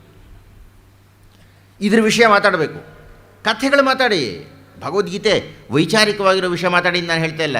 ಯಾವುದೋ ವೇದಗಳಲ್ಲಿರೋ ಕಥೆಗಳು, ಉಪನಿಷತ್ತುಗಳಲ್ಲಿರೋ ಕಥೆಗಳು, ರಾಮಾಯಣದಲ್ಲಿರೋ ಕಥೆಗಳು, ನಮಗೆಲ್ಲ ಹೇಗೆ ಆಸಕ್ತಿ ಬಂತು ಸ್ವಾಮಿ? ನಾವೆಲ್ಲ ಚಿಕ್ಕವರಾಗಿದ್ದಾಗ ಯಾರೋ ಬರ್ತಾಯಿದ್ರು, ಭಜನೆ ಮಾಡಿಕೊಂಡ್ರು. ಆ ಭಜನೆ ನಾವು ಓಡೋಗ್ತಾಯಿದ್ವಿ. ಪುರಾಣಿ ಹುಡುಗರಿದ್ದಾಗ ಪ್ರಭಾವ ಬೀರ್ತೀವಿ. ಭಜನೆಗಳೇ ಇಲ್ಲ, ಹರಿಕಥೆಗಳೇ ಇಲ್ಲ ನಮ್ಮಲ್ಲಿ. ಇವಾಗ ನಮಗಿರ್ತಕ್ಕಂಥದ್ದು ಬರೀ ದೂರದರ್ಶನ. ಅದರೊಳಗೂ ಯಾವುದು ಕರ್ನಾಟಕದ್ದೋ ಭಾರತದ್ದೋ ಸಂಸ್ಕೃತಿಯನ್ನು ನಾವು ನೋಡೋದಿಲ್ಲ. ನಾವು ಬೇರೆದೇನೋ ನೋಡ್ತಾ ಇರ್ತಾನೆ. ನನ್ನ ಮಗನೂ ಹಾಗೆ ನೋಡ್ತಾ ಇರ್ತಾನೆ. ನಾವು ಹೀಗಾಗಿಬಿಟ್ರೆ ನಮ್ಮ ಮಕ್ಕಳು ಹಾಗಾಗೋದ್ರೊಳಗೆ ದೊಡ್ಡದೇನೂ ಇಲ್ಲ. ಆದ್ದರಿಂದ ತಮ್ಮಲ್ಲಿ ನಾನು ಪ್ರಾರ್ಥನೆ ಮಾಡ್ತೀನಿ, ಪ್ರಾಮಾಣಿಕವಾಗಿ ಹೇಳಿ, ಎಷ್ಟು ಜನರ ಮನೆಯಲ್ಲಿ ಭಗವದ್ಗೀತೆ ಪುಸ್ತಕ ಇದೆ? ಎಷ್ಟು ಬಿಡಿ ಮಂದಿಯ ಕೈ ಎತ್ತೀರಿ ನೋಡಿ. ಅಲ್ಲ, ಕೈ ಎದ್ದವರು ತುಂಬ ವಂದನೆಗಳು, ಆ ಮಾತು ಬೇರೆ. ಏನಪ್ಪ ಇದ್ದಕ್ಕಿದ್ದಾಗೆ ಕೈಗಳಿಗೆ ಇಷ್ಟೊಂದು ಜಾಸ್ತಿ ಆಗಿಬಿಡ್ತು. ನಂಗೆ ತುಂಬ ಸಂತೋಷ ಇಷ್ಟೊಂದು ಕೈಗಳ ಮೇಲೆ ಕೆತ್ತಿದ್ದಕ್ಕೆ. ಎಷ್ಟು ಜನರ ಮನೆಯಲ್ಲಿ 24,000 ಶ್ಲೋಕಗಳ ರಾಮಾಯಣ ಇದೆ ಹೇಳಿ? ಪಾಪ ನಿಜ ಹೇಳ್ತಾ ಇದ್ರಿ, ಕಡಿಮೆ ಸಂಖ್ಯೆ ಆಗಿಬಿಡ್ತು, ಚಿಂತೆ ಇಲ್ಲ ಬಿಡಿ. ಇದೇ ಪ್ರಶ್ನೆಯನ್ನು ನಾನು ಒಬ್ಬ ಕ್ರಿಶ್ಚಿಯನ್ ಸಮುದಾಯದಲ್ಲಿ ಕೇಳಿದರೆ ಎಲ್ಲ ಕೈಗಳು ಎತ್ತತ್ರಿ, ಅಪವಾದವೇ ಇಲ್ಲ. ಮೈಕೇಲಪ್ಪ ಅಂತ ಮೈಸೂರಿನಲ್ಲಿ ಒಬ್ಬ ಕ್ರಿಶ್ಚಿಯನ್ ಪಾದ್ರಿ ಇದ್ದರು. ಅವರು ನನ್ನನ್ನು ಕರೆದಿದ್ದರು, ಅವರ ಜ್ಞಾನ ವೃಕ್ಷದ ಬಗ್ಗೆ ಬೈಬಲ್ನಲ್ಲಿ ಮಾತಾಡಬೇಕು ಅಂತ. ನಾನು ಹೇಳಿದೆ, ನಾನು ಬೈಬಲ್ ಬಗ್ಗೆ ಮಾತಾಡ್ತೀನಿ, ಅಷ್ಟೇ ಕಾಲ ಭಗವದ್ಗೀತೆ ಬಗ್ಗೆನೂ ಮಾತಾಡ್ತೀನಿ, ನೀವು ಅವಕಾಶ ಕೊಡೋ ಹಾಗಿದ್ದರೆ. ಅಲ್ಲಿ ನಾನು ಕೇಳಿದರೆ ಒಂದು 150-200 ಜನ ಹೀಗೆ ಕೂತಿದ್ದಾರೆ. ಬೈಬಲ್ ಎಷ್ಟು ಜನರ ಮನೇಲಿದೆ? ಎಲ್ಲರೂ. ನಮಗ್ಯಾಕೆ ಆ ತೀವ್ರತೆ ಇಲ್ಲ? ನಮಗ್ಯಾಕೆ ಆ ಧರ್ಮದ ಕಾಳಜಿ ಇಲ್ಲ? ನಮಗ್ಯಾಕೆ ನಮ್ಮ ಸಂಸ್ಕೃತಿಯ ಪ್ರಸಾರ ಮಾಡಬೇಕು ಅನ್ನತಕ್ಕಂಥ ಅಪೇಕ್ಷೆ ಇಲ್ಲ? ನಮಗ್ಯಾಕೆ ನಾವು ನಮ್ಮ ಸಂಸ್ಕೃತಿಯ ಪೂಜೆಯನ್ನು ಮಾಡಬೇಕು ಅನ್ನತಕ್ಕಂಥ ಇರಾದೆ ಇಲ್ಲ? ನಮಗೆ ಏಕೆ ನಮ್ಮ ಸಂಸ್ಕೃತಿಯ ಬಗ್ಗೆ ಕನಿಷ್ಠ ಮರ್ಯಾದೆ ಕೊಡಬೇಕು ಅನ್ನತಕ್ಕಂಥ ಒಂದು ಋಣ ಇಲ್ಲ? ಅದನ್ನು ಉಂಡು ಬಂದುಬಿಟ್ಟಿದ್ದೀವಲ್ಲ ನಾವು ಇವತ್ತು ದಿವಸ ಈಗ ಕೂತ್ಕೊಂಡಿದ್ದೀವಿ ಅಂದರೆ ಈ ಸಮಾಜ ಅಷ್ಟು ಋಣವನ್ನು ಕೊಟ್ಟುಬಿಟ್ಟಿದೆ ನಮ್ಮ ಮೇಲೆ. ಆ ಕೊಟ್ಟಿರತಕ್ಕಂಥ ಋಣ ಎಲ್ಲ ನೀವು ಇಷ್ಟು ಜನ ಕೂತಿರೋದಕ್ಕೆ ಕಾರಣವೇ ಇದು. ಆ ಸಂಸ್ಕೃತಿ ನಿಮ್ಮ ನರನಾಡಿಗಳಲ್ಲಿ ಪ್ರವೇಶ ಆಗಿಬಿಟ್ಟಿದೆ. ನಿಮ್ಗನ್ಸಲ್ವ ಸ್ವಾಮಿ ಇದನ್ನು ನಿಮ್ಮ ಮಕ್ಕಳು ಕೊಡಬೇಕು ಅಂತ? ನಿಮ್ಗನ್ಸಲ್ವ ನಿಮ್ಮ ಮುಂದಿನ ಪೀಳಿಗೆಯವರೆಗೆ ಇದೊಂದು ಯಾವ ಸಂಸ್ಕೃತಿಯನ್ನು ಇಡೀ ಪ್ರಪಂಚ ಮರ್ಯಾದೆ ಮಾಡ್ತಾ ಇದೆಯೋ? ನನಗೆ ಗೊತ್ತಿಲ್ಲ ನಿಮ್ಗೆ ಎಷ್ಟು ಜನಕ್ಕೆ ಗೊತ್ತಿದೆಯೋ, ಅವನು ಯಾವನೇ ಕ್ರಿಶ್ಚಿಯನ್ ಇರಲಿ, ಯಾವನೇ ಮುಸಲ್ಮಾನ ಇರಲಿ, ಯಾತಕ್ಕಾಗಿ ನಮಗೆ ಬೆಲೆ ಕೊಡ್ತಾನೆ ಅಂದರೆ, ಆದರೆ ನಾವು ಹಾಗೇ ಇರಬೇಕು. ಅದು ಬಹಳ ಪ್ರಧಾನವಾದ್ದು. ನಾವು ಎರಡೆರಡು ಮಾಡೋಕ್ಕೆ ಸಾಧ್ಯ ಇಲ್ಲ. ನಾವು ಹಾಗೇ ಇದ್ದರೆ, ಈಗ ಸಾಮಾನ್ಯವಾಗಿ ಬ್ರಾಹ್ಮಣರ ವಿರೋಧ ಇದೆ ಅಂತೆಲ್ಲ ಹೇಳ್ತಾರೆ. ನನಗಾಗನ್ಸಲ್ಲ.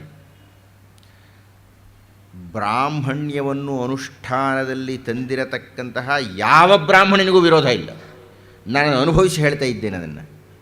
ಇಡೀ ಭಾರತದಲ್ಲಿ ಸತ್ಯದರ್ಶನವನ್ನು ನಿಲ್ಲಿಸಬೇಕು ಅಂತ ನಮ್ಮಲ್ಲೇ ಯಾರ್ಯಾರೋ ಒಂದಷ್ಟು ಕಿತ್ತಾಡಿದ್ರು ಅಷ್ಟೇ. ಅದು ನಿಲ್ಲೋದಿಲ್ಲ. ಅದು ನಾನು ಬಿಡಬೇಕು, ನಿಲ್ಲಬೇಕು ಅಷ್ಟೇ. ಅದು ತುಂಬ ದುರಂತದ ಮಾತು ಹೇಳ್ತೀನಿ. ನಾನು ಅದರೊಳಗೆ ನೇರವಾಗಿ ಟೀಕೆ ಮಾಡಿದ್ದೇನೆ ಬೇರೆ ಬೇರೆ ಧರ್ಮಗಳನ್ನು. ಆಧಾರ ಇಲ್ಲದೆ ಮಾತಾಡಿಲ್ಲ, ನಾನು ಆಧಾರ ಮಾತಾಡಿದ್ದೀನಿ. ಅವ್ರು ಯಾರೂ ನನ್ನನ್ನು ಟೀಕೆ ಮಾಡಿಲ್ಲ, ನಮ್ಮವರೇ ಕಾಗದ ಬರೀತೀನಿ, ಪ್ರಕಾಶ್ ಒಪ್ಪಂದನೆ ಮಾಡೋದಲ್ಲಿ ಅಂತಾರೆ. ಇರಲಿ, ಅದು ವಿಷಯಾಂತರ ಆಯಿತು. ಆದರೆ ನಾನು ಹೇಳಲಿಕ್ಕೆ ಹೊರಟಿದ್ದಿಷ್ಟೇ, ಬೇರೆಯವರು ನಿಮ್ಮ ಧರ್ಮದ ಬಗ್ಗೆ ಅಷ್ಟೊಂದು ಕಾಳಜಿಯನ್ನು ವ್ಯಕ್ತಪಡಿಸಿದಾಗ ಒಬ್ಬ ವೈದಿಕನಾಗಿರತಕ್ಕಂಥವನಿಗೆ ಎಲ್ಲ ಧರ್ಮಗಳವರೂ ಬೆಲೆ ಕೊಡ್ತಾರೆ, ಎಲ್ಲರೂ ಕೊಡ್ತಾರೆ. ನನ್ನ ಶಿಷ್ಯ ಒಬ್ಬ ಇದ್ದಾನೆ, ಯೋಗೀಶ ಅಂತ. ಅವನು ನನ್ನನ್ನು ಸಲ ಕೇಳಿದ. ಅವನು ಮಹಾ ಅಪ್ಪಟ ಶಿಷ್ಯ. ಅವನು, ಗುರುಗಳೇ ನಾನು ಏನು ಮಾಡಿದ್ರೆ ನಿಮಗೆ ಸಂತೋಷ ಆಗುತ್ತೆ ಅಂತ. ಸುಮ್ಮನೆ ಹೇಳಿದೆ, ಜುಟ್ಟು ಬಿಡಯ್ಯ ಅಂತ. ಬಿಟ್ಬಿಟ್ಟ ಅವನು.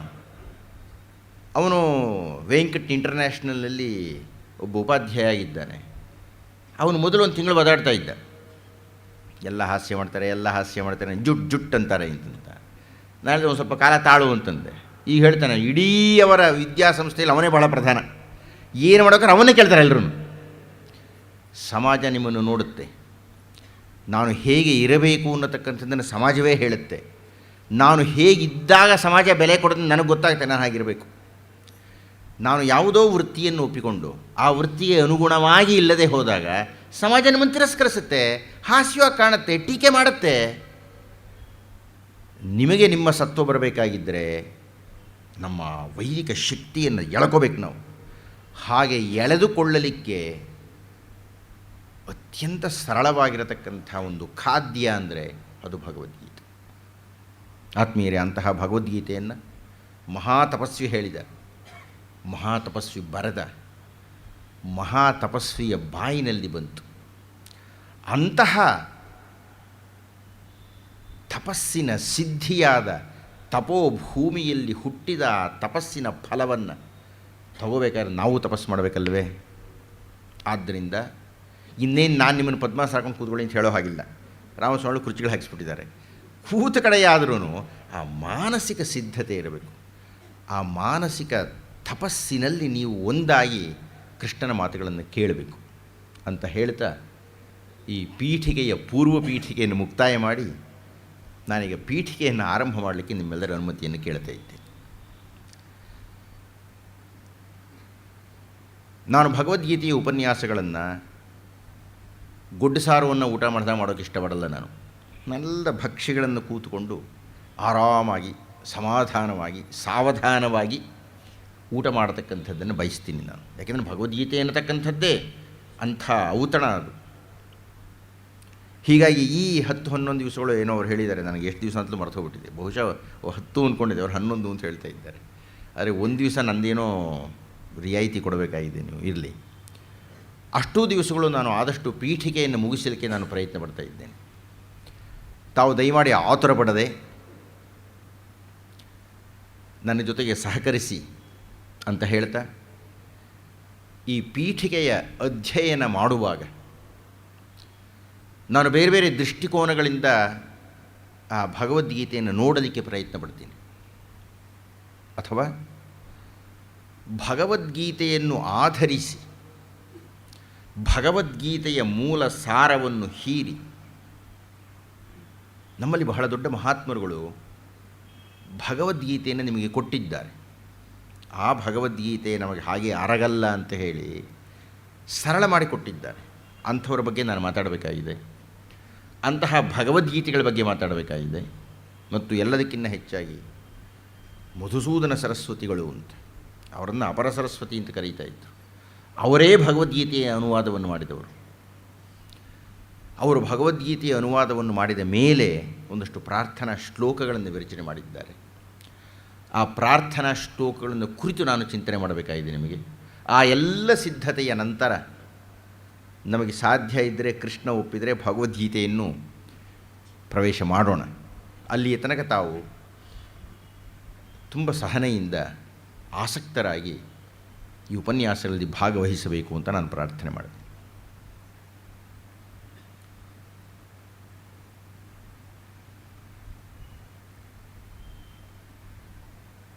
ಆ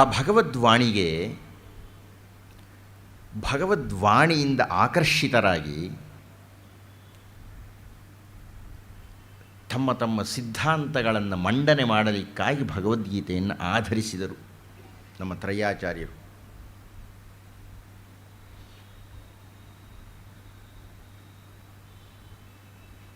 ಶ್ರೀ ಶ್ರೀ ಶಂಕರರು ಹೇಳ್ತಾರೆ, ಗಂಗಾಜಲ ಲವ ಕಣಿಕಾ ಪೀತ ಭಗವದ್ಗೀತಾ ಕಿಂಚಿದಧೀತ.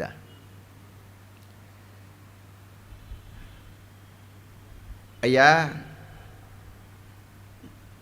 ಆ ಗಂಗಾ ನದಿ ಹರಿತಾ ಇದ್ದಾಗ ಒಂದು ಕುಡಿಕೆ ಇಷ್ಟು ನೀರು ಕುಡಿದ್ರೆ ಸಾಕು, ಲವಕಣಿಕಾ ಪೀತ, ನೀನು ಪವಿತ್ರನಾಗಿಬಿಡುತ್ತೆ, ಪುಣ್ಯಶಾಲಿಯಾಗಿಬಿಡುತ್ತೆ. ಭಗವದ್ಗೀತಾ ಕಿಂಚಿದ ಒಂಚೂರು, ಒಂದೇ ಒಂದು ಸ್ವಲ್ಪ ಭಗವದ್ಗೀತೆ ನೀನು ಕೇಳಿಬಿಟ್ರೆ ಅದೆಲ್ಲ ಬರ್ತದೆ ಭಗವದ್ಗೀತೆಯಲ್ಲೇ ಮುಂದೆ ಕೃಷ್ಣ ಏನು ಹೇಳ್ತಾನೆ ಅದರ ಬಗ್ಗೆ ಎಲ್ಲ ಅಂತ. ಹೀಗಾಗಿ ಭಗವದ್ಗೀತೆಯನ್ನು ಅಣುವಿನಷ್ಟು ಚೂರು ಸ್ವಲ್ಪ ನಾವೇನಾದರೂ ಅಧ್ಯಯನ ಮಾಡ್ತಾ ಹೋಗಿಬಿಟ್ರೆ, ನಾನು ಹೇಳ್ತೀನಿ, ನೀವು ಪಣ ತೊಡಿ. ಈ ಎಷ್ಟು ದಿವಸಗಳು ನಾವು ಚರ್ಚೆ ಮಾಡ್ತೀವೋ ಅಷ್ಟು ದಿವಸಗಳು ನೀವು ತಪಸ್ಸೊಳಗೆ ಕೂತ್ಕೊಳ್ಳಿ. ಆ ಒಂದು ನಮ್ಮಲ್ಲಿ ಈ ಪದ್ಮಾಸನ ಎಂಥ ಅದ್ಭುತವಾದ ಆಸನ ಗೊತ್ತಾ ಸ್ವಾಮಿ ತಮಗೆ? ನಾವ್ಯಾರೂ ಅನುಭವಿಸಲಿಲ್ಲ, ಅದನ್ನು ಅಧ್ಯಯನ ಮಾಡಲಿಲ್ಲ. ಇದೇನಾದರೂ ಒಂದು 20 ವರ್ಷದಿಂದ ನೀವು ಅನುಭವಿಸ್ಕೊಂಡು ಬಂದರೆ ಈ ವಯಸ್ಸಿನಲ್ಲಿ ಬೆನ್ನು ನೋವು, ಸೊಂಟ ನೋವು, ಈ ನೋವುಗಳೇ ಇರಲ್ಲ ನಿಮಗೆ. ಈ ಆಸನವನ್ನು ಸಿದ್ಧಿ ಮಾಡ್ಕೋಬೇಕು. ಸಿದ್ಧಿ ಮಾಡ್ಕೊಳ್ಳೋಕೆ ಆಗದಿರೋ ಇವತ್ತಿನಿಂದ ಶುರು ಮಾಡಬೇಕು. 10 ನಿಮಿಷ ಪದ್ಮಾಸನದಲ್ಲಿ ಕೂತ್ಕೊಳ್ಳೋಕೆ ಪ್ರಯತ್ನ ಪಡಬೇಕು. 10 ದಿವಸದೊಳಗೆ ನೀವು ಏನೇನೋ ಸಾಧಿಸ್ಲಿಕ್ಕೆ ಸಾಧ್ಯ ಆಗಿಬಿಡುತ್ತೆ. ಹೇಗೂ ಇರಲಿ, ಭಗವದ್ಗೀತಾ ಕಿಂಚಿದಧೀತ. ನೀವು 1.5 ಗಂಟೆಗಳ ಕಾಲ ನನ್ನ ಜೊತೆಗೆ ಮಾತಾಡಿ ಎದ್ದು ಹೋದ ಮೇಲೆ ಏನೋ ಒಂಚೂರು ನಿಮಗೆ ಶೇಖರ ಆಗಬೇಕು. ಅದು ನೀವೇನು ಮಾಡಬೇಕು? ಯಾರಿಗಾದರೂ ಒತ್ತಾಯ ಮಾಡಿ ಹೇಳಬೇಕು. ನಿಮ್ಮ ಮನೇಲಿ ಹೋಗಿ ಕೂತ್ಕೊಂಡು ಏನೋ ಚರ್ಚೆ ಮಾಡಬೇಕು. ನೀವು ಊಟ ಮಾತಾಡಿದಲ್ಲೋ, ಮೊಮ್ಮಗನ ಹತ್ರ ಮಾತಾಡೋದಲ್ಲೋ, ಮಗನ ಹತ್ರ ಮಾತಾಡೋದಲ್ಲೋ, ಸಾಕಪ್ಪ ಅಂದರೂ ಚಿಂತೆ ಇಲ್ಲ, ಹೇಳಬೇಕು. ನೀವು 10 ನಿಮಿಷ ಹೇಳಿದ್ದು 1 ನಿಮಿಷ ಹೋಗಲಿ ಸಾಕೊಳ್ಳೋಕ್ಕೆ ಅಂತ. ಶ್ರೀ ಶ್ರೀ ಶಂಕರರು, ಶ್ರೀ ಶ್ರೀ ಶಂಕರರನ್ನೇ ನಾನು ಪ್ರಾರಂಭದಲ್ಲಿ ನೆನಪಿಸಿಕೊಳ್ಬೇಕು. ಇಡೀ ಭರತಖಂಡವಷ್ಟೇ ಅಲ್ಲ, ಇಡೀ ಪ್ರಪಂಚ ಆ ಭಗವದ್ಗೀತೆಯ ದರ್ಶನವನ್ನು ಮಾಡಿದ್ದು ಶ್ರೀ ಶ್ರೀ ಶಂಕರರಿಂದ. ಭಗವದ್ಗೀತೆಗೆ ಪ್ರಪ್ರಥಮ ಭಾಷ್ಯವನ್ನು ಬರೆದಿದ್ದು ಶ್ರೀ ಶ್ರೀ ಶಂಕರರು. ಅಲ್ಲಿ ತನಕ ಭಗವದ್ಗೀತೆ ಅಷ್ಟು ಸರಳವಾಗಿ ಅರ್ಥ ಆಗಿರಲಿಲ್ಲ ನಮಗೆ.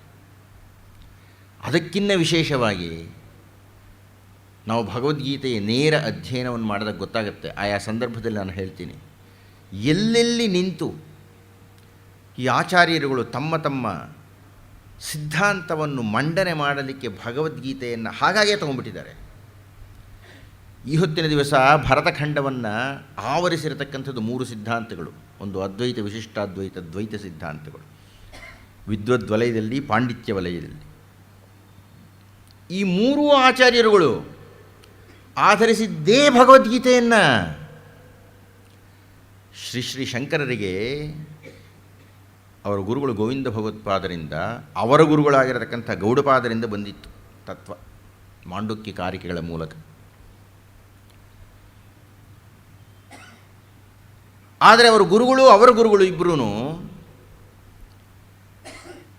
ಸಿದ್ಧಾಂತ ಮಾಡಿ ಪುಸ್ತಕ ಬರೆದರು, ಸಿದ್ಧಾಂತ ಮಾಡಿ ಹೇಳಿದರು, ನೆಲೆ ನಿಲ್ಲಿಸಲಿಲ್ಲ, ಪ್ರಚಾರ ಮಾಡಲಿಲ್ಲ, ಪ್ರಸಿದ್ಧಿ ಮಾಡಲಿಲ್ಲ, ಉತ್ತರಗಳು ಕೊಡಲಿಲ್ಲ, ಪ್ರೇಕ್ಷಕರ ಹತ್ತಿರಕ್ಕೆ ಹೋಗಲಿಲ್ಲ, ಕುತೂಹಲ ಇರತಕ್ಕಂಥವರ ಮನಸ್ಸನ್ನು ತಣಿಸಲಿಲ್ಲ, ಅದರ ವೈಶಿಷ್ಟ್ಯ ಏನು ಅಂತ ದಾಖಲು ಮಾಡಲಿಲ್ಲ. ಅದನ್ನೇ ಶ್ರೀ ಶ್ರೀ ಶಂಕರರು ಮಾಡಬೇಕಾಯಿತು. ಸಿದ್ಧಾಂತ ಗೊತ್ತಿತ್ತು, ಮಾಂಡುಕ್ಯ ಕಾರ್ಯಕ್ರಮದವರು ಹೇಳಿಬಿಟ್ಟಿದ್ರು ಗೌಡಪಾದರು. ಓಂ ಇತಿ ಏತದ್ದಕ್ಷರಂ ಇದಂ ಸರ್ವಂ ತಸ್ಯ ಉಪವ್ಯಾಖ್ಯಾನಂ ಭೂತಂ ಭವದ್ಭವಿಷ್ಯತಿ ಸರ್ವಮೋಂಕಾರಮೇವ ಯಚ್ಚ ಅನ್ಯತ್ರಿಕಾಲಾತೀತಂ ತದಪ್ಯೋಂಕಾರಮೇವ ಸರ್ವಂ ಹೇತದ್ ಬ್ರಹ್ಮ ಅಯಮಾತ್ಮ ಬ್ರಹ್ಮ ಸೋಯಮಾತ್ಮ ಚತುಷ್ಪಾತ್ ಜಾಗರಿತಸ್ಥಾನೋ ಬಹಿಷ್ಪ್ರಜ್ಞ ಸಪ್ತಾಂಗ ಏಕೋನವಿಂಶತಿ ಮುಖ. ಹೇಳಿಬಿಟ್ಟಿದ್ರೆ ಅದೆಲ್ಲನೋ ಬ್ರಹ್ಮನ ಬಗ್ಗೆ. ಅದಕ್ಕೆ ಅಂಥ ಅದ್ಭುತವಾದ ಕಾರಿಕೆಗಳನ್ನು ಬರೆದರು ಅವರೆಲ್ಲರೂ. ಆದರೆ ಇದು ಹಾಗೆ ಇತ್ತು. ಬಾದರಾಯಣರು ಬ್ರಹ್ಮಸೂತ್ರಗಳನ್ನು ಬರೆದಿದ್ದರು, ಇತ್ತು. ಉಪನಿಷತ್ತುಗಳು ಇದ್ದವು, ನಮಗೆ ಬಂದಿರಲಿಲ್ಲ. ಅದು ನಮ್ಮ ಹತ್ರಕ್ಕೆ ಬರಲೇ ಇಲ್ಲ. ಅಥಾತೋ ಬ್ರಹ್ಮ ಜಿಜ್ಞಾಸ, ಆ ಒಂದು ಸೂತ್ರ 1 ಗಂಟೆಗೆ ಸಾಲದು ನನಗೆ ನಿಮಗೆ ವಿವರಣೆ ಕೊಡಲಿಕ್ಕೆ. ಯಾರದ ನಮಗೆ ಕೊಟ್ಟಿದ್ದು ಮೊದಲು? ಆ ಬ್ರಹ್ಮಸೂತ್ರಗಳನ್ನು, ಉಪನಿಷತ್ತುಗಳನ್ನು, ಭಗವದ್ಗೀತೆಯನ್ನು ಮೊಟ್ಟ ಮೊದಲು ನಮಗೆ ಕೊಟ್ಟಿದ್ದು ಯಾರು? ಶ್ರೀ ಶ್ರೀ ಶಂಕರಾಚಾರ್ಯರು. 1400 ವರ್ಷಗಳ ಹಿಂದೆ 632ನೇ ಇಸವಿಯಲ್ಲಿ ಹುಟ್ಟಿದ ಅವರು ಎಷ್ಟ್ರೀ ಒಂದು 8-10 ವರ್ಷಗಳಲ್ಲಿ ಬಹುಶಃ ಪ್ರಪಂಚದ ಅತಿ ದೊಡ್ಡ ಪವಾಡ ಅದು, ಅತಿ ದೊಡ್ಡ ಪವಾಡ.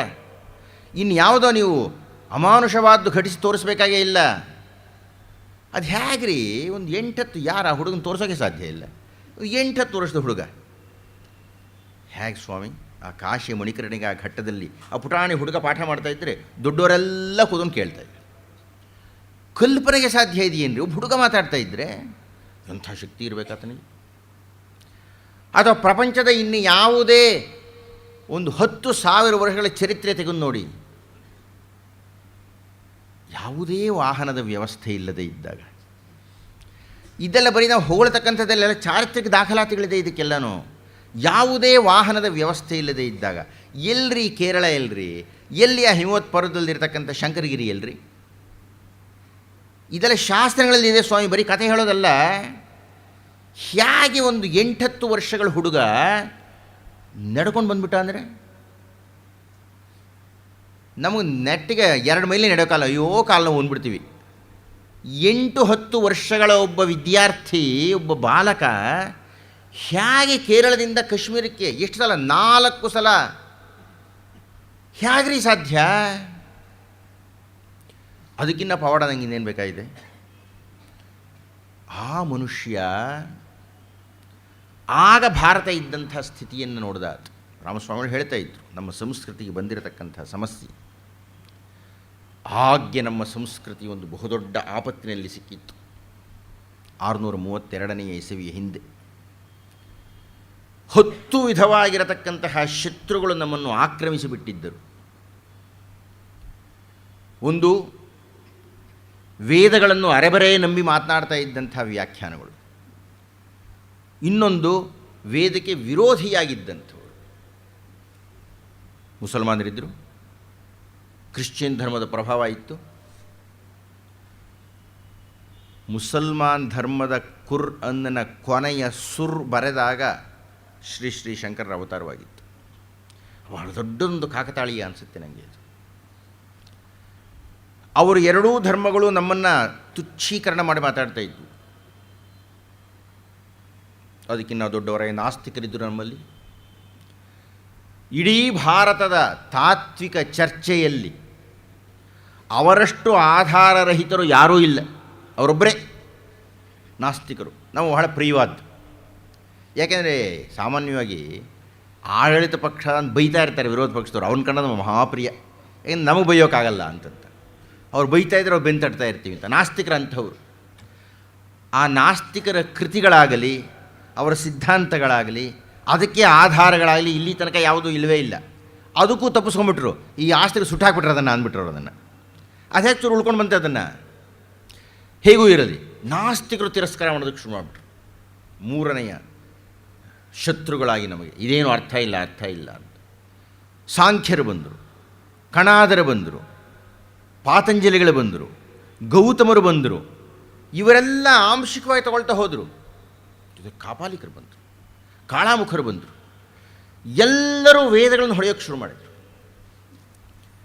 ಭಾರತ ತತ್ತರಿಸಿಬಿಟ್ಟಿತ್ತು. ಜನಸಾಮಾನ್ಯರಿಗೆ ಯಾವುದಯ್ಯ, ಎಲ್ಲರೂ ಹೇಳ್ತಾ ಇದ್ದಾರೆ ಸರಿ, ನಾನು ಹೇಳ್ತಾ ಇರೋದೇ ಸರಿ, ನಾನು ಹೇಳ್ತಾ ಇರೋದು ಸರಿ, ನಾನು ಹೇಳ್ತಾ ಇರೋದು ಸರಿ ಅಂತ ಹೇಳ್ತಾ ಇದ್ದಾರೆ. ಇದರೊಳಗೆ ನಾನು ನಂಬಬೇಕಾದ್ದು ಯಾವುದು? ನನಗೆ ದಾರಿ ತೋರಿಸ್ತಕ್ಕಂಥದ್ದು ಯಾವುದು? ಈ ಭಾರತದ ಸಂಸ್ಕೃತಿ ನಿಂತಿರತಕ್ಕಂಥದ್ದು ಯಾವ ಆಧಾರದ ಮೇಲೆ? ಈ ಪ್ರಶ್ನೆಗಳು ಬಹಳ ಬೃಹತ್ತಾಗ್ಬಿಡ್ತು. ಆ ಪರ್ವಕಾಲದಲ್ಲಿ, ಆ ಸಂದಿಗ್ಧ ಸಮಯದಲ್ಲಿ ಶ್ರೀ ಶ್ರೀ ಶಂಕರರ ಅವತಾರ ಆಯಿತು ಕೇರಳದಲ್ಲಿ. ಬಹಳ ಜನ ತಪ್ಪು ತಿಳ್ಕೊಂಡ್ಬಿಟ್ಟಿದ್ದಾರೆ. ಶ್ರೀ ಶ್ರೀ ಶಂಕರರ ಅದ್ವೈತ ಸಿದ್ಧಾಂತ ಬೌದ್ಧರ ಖಂಡನೆಗಾಗಿ ಬಂದಿದ್ದು ಅಂತ. ನೀವು ಎಲ್ಲಿಂದ ಎಲ್ಲೇ ಭಾಷೆಗಳನ್ನು ಪರೀಕ್ಷೆ ಮಾಡಿಬಿಟ್ರೂ ಅವರ ವಿರೋಧ ಇರತಕ್ಕಂಥದ್ದು ಬಹುಶಃ 100ಕ್ಕೆ 2 ಭಾಗ ಮಾತ್ರವೇ ಬೌದ್ಧ ವಿರೋಧ. ಇನ್ನು 98 ವಿರೋಧಗಳು ಈಗ ಶಂಕರರ ಬಗ್ಗೆ ಮಾತಾಡ್ತಾ ಇಲ್ವಲ್ಲ ನಾನು, 98 ವಿರೋಧಗಳು ನಮಗೇ ಇರತಕ್ಕಂಥ ಆಂಶಿಕವಾದಂಥ ಅಭದ್ರತೆಯನ್ನು ಕುರಿತು. ಅದು ಹೇಗೂ ಇರಲಿ, ಅವರು ಅವತರಿಸಿದರು, ಬಂದರು, ಗೋವಿಂದ ಭಗವತ್ಪಾದರನ್ನು ಕಂಡರು, ಗೌಡಪಾದರ ಆ ದರ್ಶನವನ್ನೆಲ್ಲ ಸ್ವೀಕಾರ ಮಾಡಿದರು.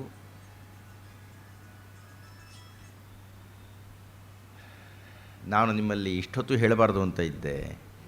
ಯಾಕೆ ನಿಮಗೊಂಚೂರು ಗಾಂಭೀರ್ಯ ಬರಲ್ಲ? ಯಾಕೆ ಈ ಒಂದೂವರೆ ಗಂಟೆ ಕಾಲ ನಾನು ಮತ್ತೆ ಮತ್ತೆ ಕೇಳ್ತೀನಿ ತಪಸ್ವಿಗಳಾಗಿರಿ ಅಂತಂತ, ಯಾಕೆ ಒಂಚೂರು ಮರಿಬಾರ್ದು ನೀವು? ಬಹುಶಃ ಸಾಕು ಅನಿಸುತ್ತೆ ಬಿಡಿ. ಶಂಕರರು ಅಲ್ಲಿಯ ತನಕ ಎಲ್ಲ ನಡಗಿಸ್ತಾ ಇದ್ದರಲ್ಲ, ಎಲ್ಲ ವಿರೋಧ ಮಾಡ್ತಾ ಇದ್ದರು, ಎಲ್ಲ ಅಭದ್ರ ಮಾಡ್ತಾ ಇದ್ರಲ್ಲ, ನಮ್ಮದೇ ಸರಿ ಅಂತ ಹೇಳ್ತಾ ಇದ್ದರಲ್ಲ, ಅವರಿಗೆಲ್ಲ ಮಾರ್ಗದರ್ಶನ ಮಾಡಬೇಕಾಯಿತು. ಅದಕ್ಕಾಗಿ ಅವರೊಂದು ಸಂಕಲ್ಪ ಮಾಡಿದರು. ವೇದಗಳು, ಶ್ರುತಿ, ಪುಸ್ತಕ ಇಲ್ಲ. ಶಂಕರ ಕಾಲದ ಪುಸ್ತಕ ಇರಲಿಲ್ಲ. ಈಗಲಾದರೂ ಬೇಕಾದ್ರೆ ಮೇಲಕ್ಕೆ ಹೋದರೆ ನಿಮಗೆ ಋಗ್ವೇದ ಎಲ್ಲ ಸಿಗುತ್ತೆ, ಸಂಪುಟಗಳು. ಆವಾಗಿರಲಿಲ್ಲ ಅದು. ಆದರೆ ಜನರಿಗೆ ಸುಮ್ಮನೆ ಏನೋ ಹೇಳಿಬಿಟ್ರೆ ಅದು ಗಾಳಿಗೆ ಹೋಗ್ಬಿಡುತ್ತೆ.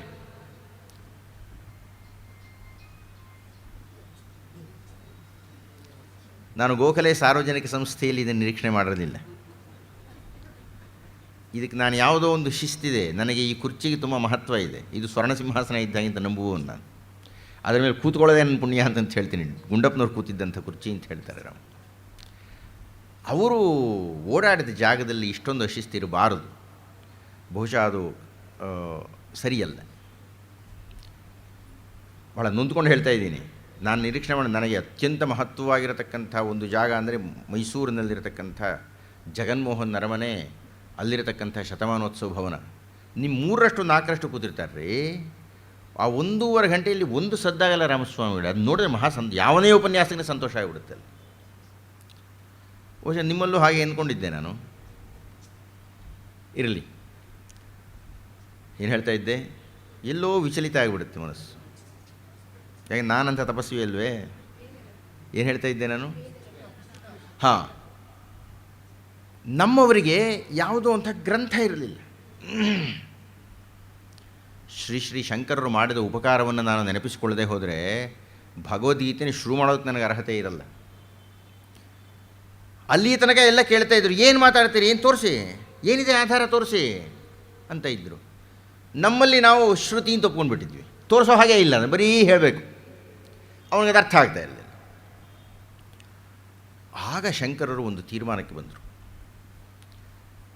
ನನ್ನ ಸಿದ್ಧಾಂತವನ್ನು ನಾನು ಏನಾದರೂ ಪ್ರಪ್ರಥಮ ಸಿದ್ಧಾಂತ ಅದು ಭಾರತದಲ್ಲಿ ಬಂದಿದ್ದು, ಹೊರಟಿದ್ದು ಒಂದು ತತ್ವಜ್ಞಾನ ಅಂತ ಹೊರಗೆ ಬಂದಿದ್ದೇ ಅದು ಮೊಟ್ಟ ಮೊದಲು. ನನ್ನ ಸಿದ್ಧಾಂತವನ್ನು ನಾನು ಏನಾದರೂ ಸ್ಥಾಪಿಸಬೇಕಾಗಿದ್ದರೆ, ಸುಮ್ಮನೆ ಗಾಳಿಯಲ್ಲಿ ಹೋಗದೆ ಇರಬೇಕಾಗಿದ್ದರೆ, ಅಧ್ಯಯನಶೀಲರಿಗೆ ಬೇಕಾಗಿದ್ದರೆ,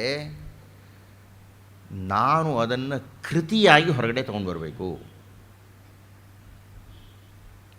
ಯಾವತ್ತು ತೊಗೊಂಡು ಬರಬೇಕು?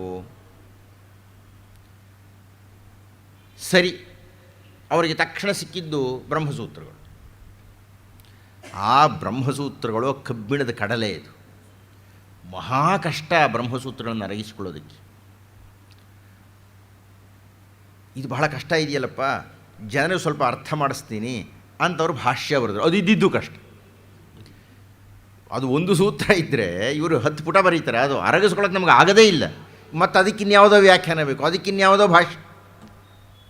ಪ್ರಯತ್ನಪಟ್ಟರು. ಬ್ರಹ್ಮಸೂತ್ರಗಳಿಗೆ ಭಾಷ್ಯವನ್ನು ಬರೆದು, ಇದು ನಮ್ಮ ಸಿದ್ಧಾಂತ, ಕೇಳ್ತಾ ಇದ್ದೀರಲ್ಲ ಯಾವುದು ಯಾಕೆ ಅಂತ ನಾನು ಹೇಳ್ತಾ ಇದ್ದೀನಿ ತಗೊಳ್ಳಿ ಅಂತ ಕೊಟ್ಟರು. ಜನರಿಗೆ ಅರ್ಥ ಆಗಲಿಲ್ಲ. ಜನರಿಗಲ್ಲ, ಪಂಡಿತರಿಗೆ ಅರ್ಥ ಆಗಲ್ಲ. ಅದು ಅಂಥ ಕ್ಲಿಷ್ಟ ಅದು ಬ್ರಹ್ಮಸೂತ್ರಗಳು. ಸ್ವಲ್ಪ ಕಷ್ಟಪಡಲಿ ಅಂತ ಬರೆದಿದ್ದಾರೆ ಬಿಡಿ. ಇವರ ಹಾಗೆ ಅತ್ಯಂತ ಕದಳಿ ಪಾಕ ಆಗಿಬಿಟ್ರೆ ಎಲ್ಲರೂ ಕೈ ಹಾಕಿ ಕೆಡಿಸಿಟ್ಬಿಡ್ತಾರೆ. ಸ್ವಲ್ಪ ನಾರಿಕೇಳ ಇರಬೇಕು. ಅನುಷ್ಠಾನ ಮಾಡತಕ್ಕಂಥವನು ಪ್ರಯತ್ನಿಸ, ಅವನಿಗೆ ಮಾತ್ರವೇ ದಕ್ಕಬೇಕದು. ಅದಕ್ಕೋಸ್ಕರ ಅಂಥ ಬಿಗಿಯಾಗಿದೆ ಇದು. ಇರಲಿ ಬಿಡಿ, ಅದು ಹಾಗೇನೆ. ಗೌರಿ ಶಂಕರ ಹತ್ತಿರದಲ್ಲಿಲ್ಲ, ಅದರಿಂದ ನಾವು ಹತ್ತೋಕ್ಕಾಗಲ್ಲ. ಯಾರೋ ಸಾಹಸಿ ಹತ್ತು ಕೂತ್ಕೊಳ್ತಾನಲ್ಲಿ. ನಿಮ್ಮಲ್ಲೂ ಸಾಹಸ ಇದ್ದರೆ ಪ್ರಯತ್ನ ಪಡಬೇಕು. ಅದು ಅದರ ಛಲ, ಅದರ ಪಣ. ಆಮೇಲೆ ಅವರು ಉಪನಿಷತ್ತುಗಳನ್ನು ಆಯ್ಕೆ ಮಾಡಿಕೊಂಡ್ರು, ದಶೋಪನಿಷತ್ತುಗಳನ್ನು. ಅದಕ್ಕೆ ಭಾಷ್ಯ ಬರೆದರು. ಹೌದು, ಬ್ರಹ್ಮಸೂತ್ರಗಳಿಗಿನ್ನ ಅದು ಸ್ವಲ್ಪ ಕಡಿಮೆ ಅನ್ನಿಸ್ತು. ಆದರೆ ಅದೂ ಅಷ್ಟು ಸರಳವಾಗಲಿಲ್ಲ ನಮಗೆ. ಉಪನಿಷತ್ ಭಾಷ್ಯಗಳೂ ಅಷ್ಟು ಸುಲಭ ಅಂತ ಅನ್ನಿಸ್ಲಿಲ್ಲ. ಆಗ ಅವರು ಭಗವದ್ಗೀತೆಯನ್ನು ಆಶ್ರಯಿಸಿದರು. ಭಗವದ್ಗೀತೆಗೆ ಏನು ರಾಮಸ್ವಾಮಿಗಳು ಇಷ್ಟೊಂದು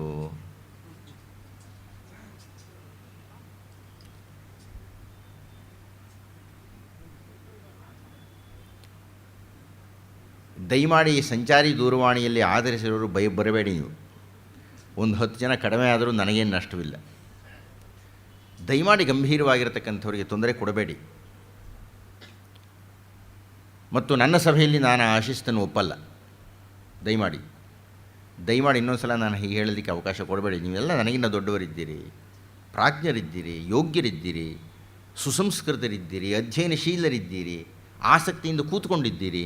ಯಾಕೆ ಎಲ್ಲರಿಗೂ ತೊಂದರೆ ಕೊಡ್ಲಿಕ್ಕೆ ಮಾಡ್ತೀರಿ? ದಯವಿಟ್ಟು ಒಳಗೆ ಬರೋಕ್ಕೆ ಮುಂಚೆ ಅದನ್ನು ಯಾಕೆ ಒಂದಷ್ಟು ಪ್ರಾಣ ತೆಗಿಬಾರ್ದು ನೀವು?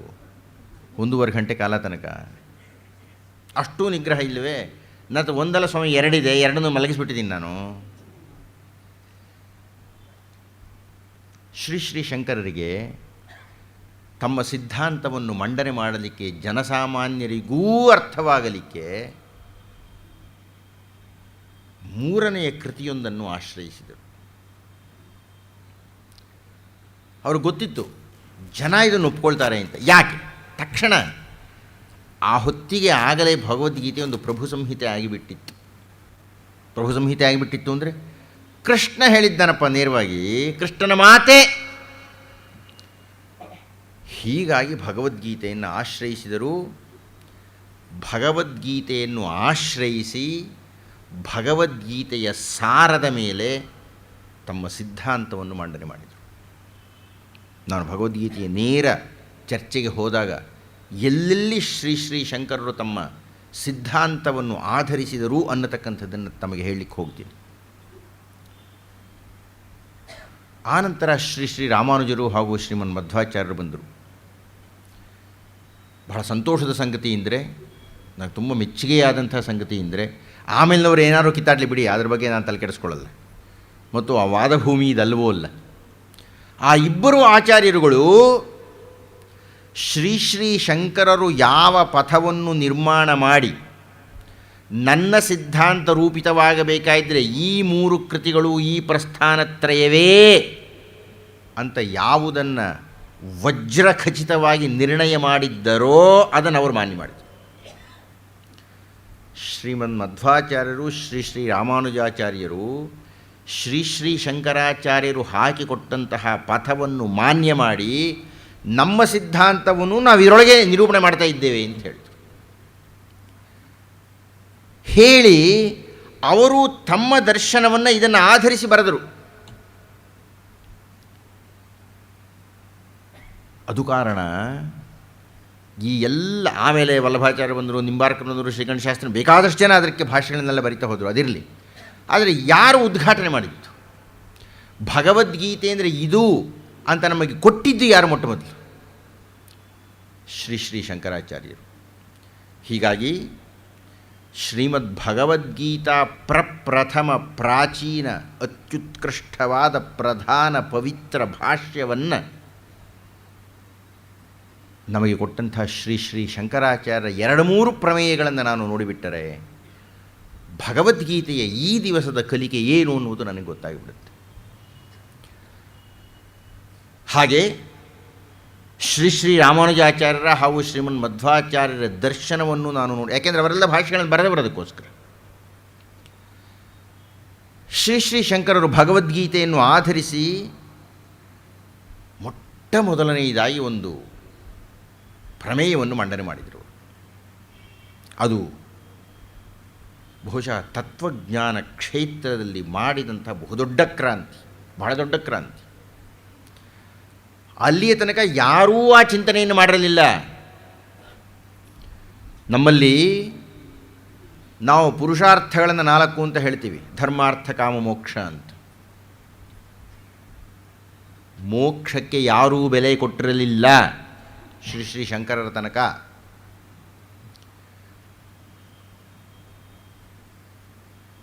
ವಾಲ್ಮೀಕಿ ಮಹರ್ಷಿಗಳು ಶ್ರೀಮದ್ ರಾಮಾಯಣದ ವಿರಚನೆಯನ್ನು ಮಾಡಿದಾಗಲೂ ಅವರು ನಿಮ್ಮನ್ನೇನಂತ ಕೇಳ್ತಾರೆ? ಧರ್ಮಾರ್ಥಕಾಮ ಸಹಿತಂ ಶ್ರೋತವ್ಯ ಮನಸೂಯಯ. ಮೋಕ್ಷದ ಪ್ರಸ್ತಾವ ಇಲ್ಲ ಅದರಲ್ಲಿ. ವೇದವ್ಯಾಸ ಮಹರ್ಷಿಗಳು ಮಹಾಭಾರತವನ್ನು ಮುಗಿಸಿ ಇನ್ನೇನು ಮಹಾಭಾರತ ಮುಗಿಸಬೇಕಾಗಿದೆ. ಆಗ ಹೇಳ್ತಾರೆ, ಊರ್ಧ್ವಬಾಹುರು ವಿರೌಮ್ಯೇಷಾಂ ನ ಕಶ್ಚಿತ್ ಶೃಣೋತಿ ಮೇ ಧರ್ಮಾದರ್ಥಸ್ಯ ಕಾಮಸ್ಯ. ಮೋಕ್ಷದ ಪ್ರಸ್ತಾವ ಇಲ್ಲ ಅಲ್ಲಿ. ಆದರೆ ಮೋಕ್ಷ ಅನ್ನೋ ಪದ ಇತ್ತು. ಏನಂತ ಇತ್ತು ಮೋಕ್ಷ ಅಂದರೆ ಅಲ್ಲಿ ತನಕ? ಯಾಕೆ ಸ್ವಾಮಿ ಅವರೆಲ್ಲ ಬಿಟ್ಬಿಡಿ, ಕುಮಾರಿಲ ಭಟ್ರು, ಶ್ರೀ ಶ್ರೀ ಶಂಕರರ ಹಿಂದಿನವರವರು, ಮಹಾ ವೈದಿಕರವರು, ಮಹಾ ಕರ್ಮಕಾಂಡ ಪ್ರಧಾನರವರು, ಅವರೇನು ಹೇಳ್ತಾರೆ? ಮೋಕ್ಷ ಅಂದರೆ ಏನಯ್ಯ? ಮೋಕ್ಷ ಅಂದರೆ ಸ್ವರ್ಗವಾಚಿ ಅಂತಾರವರು. ಅಂದರೆ ಮೋಕ್ಷ ಅಂದರೆ ಸ್ವರ್ಗ.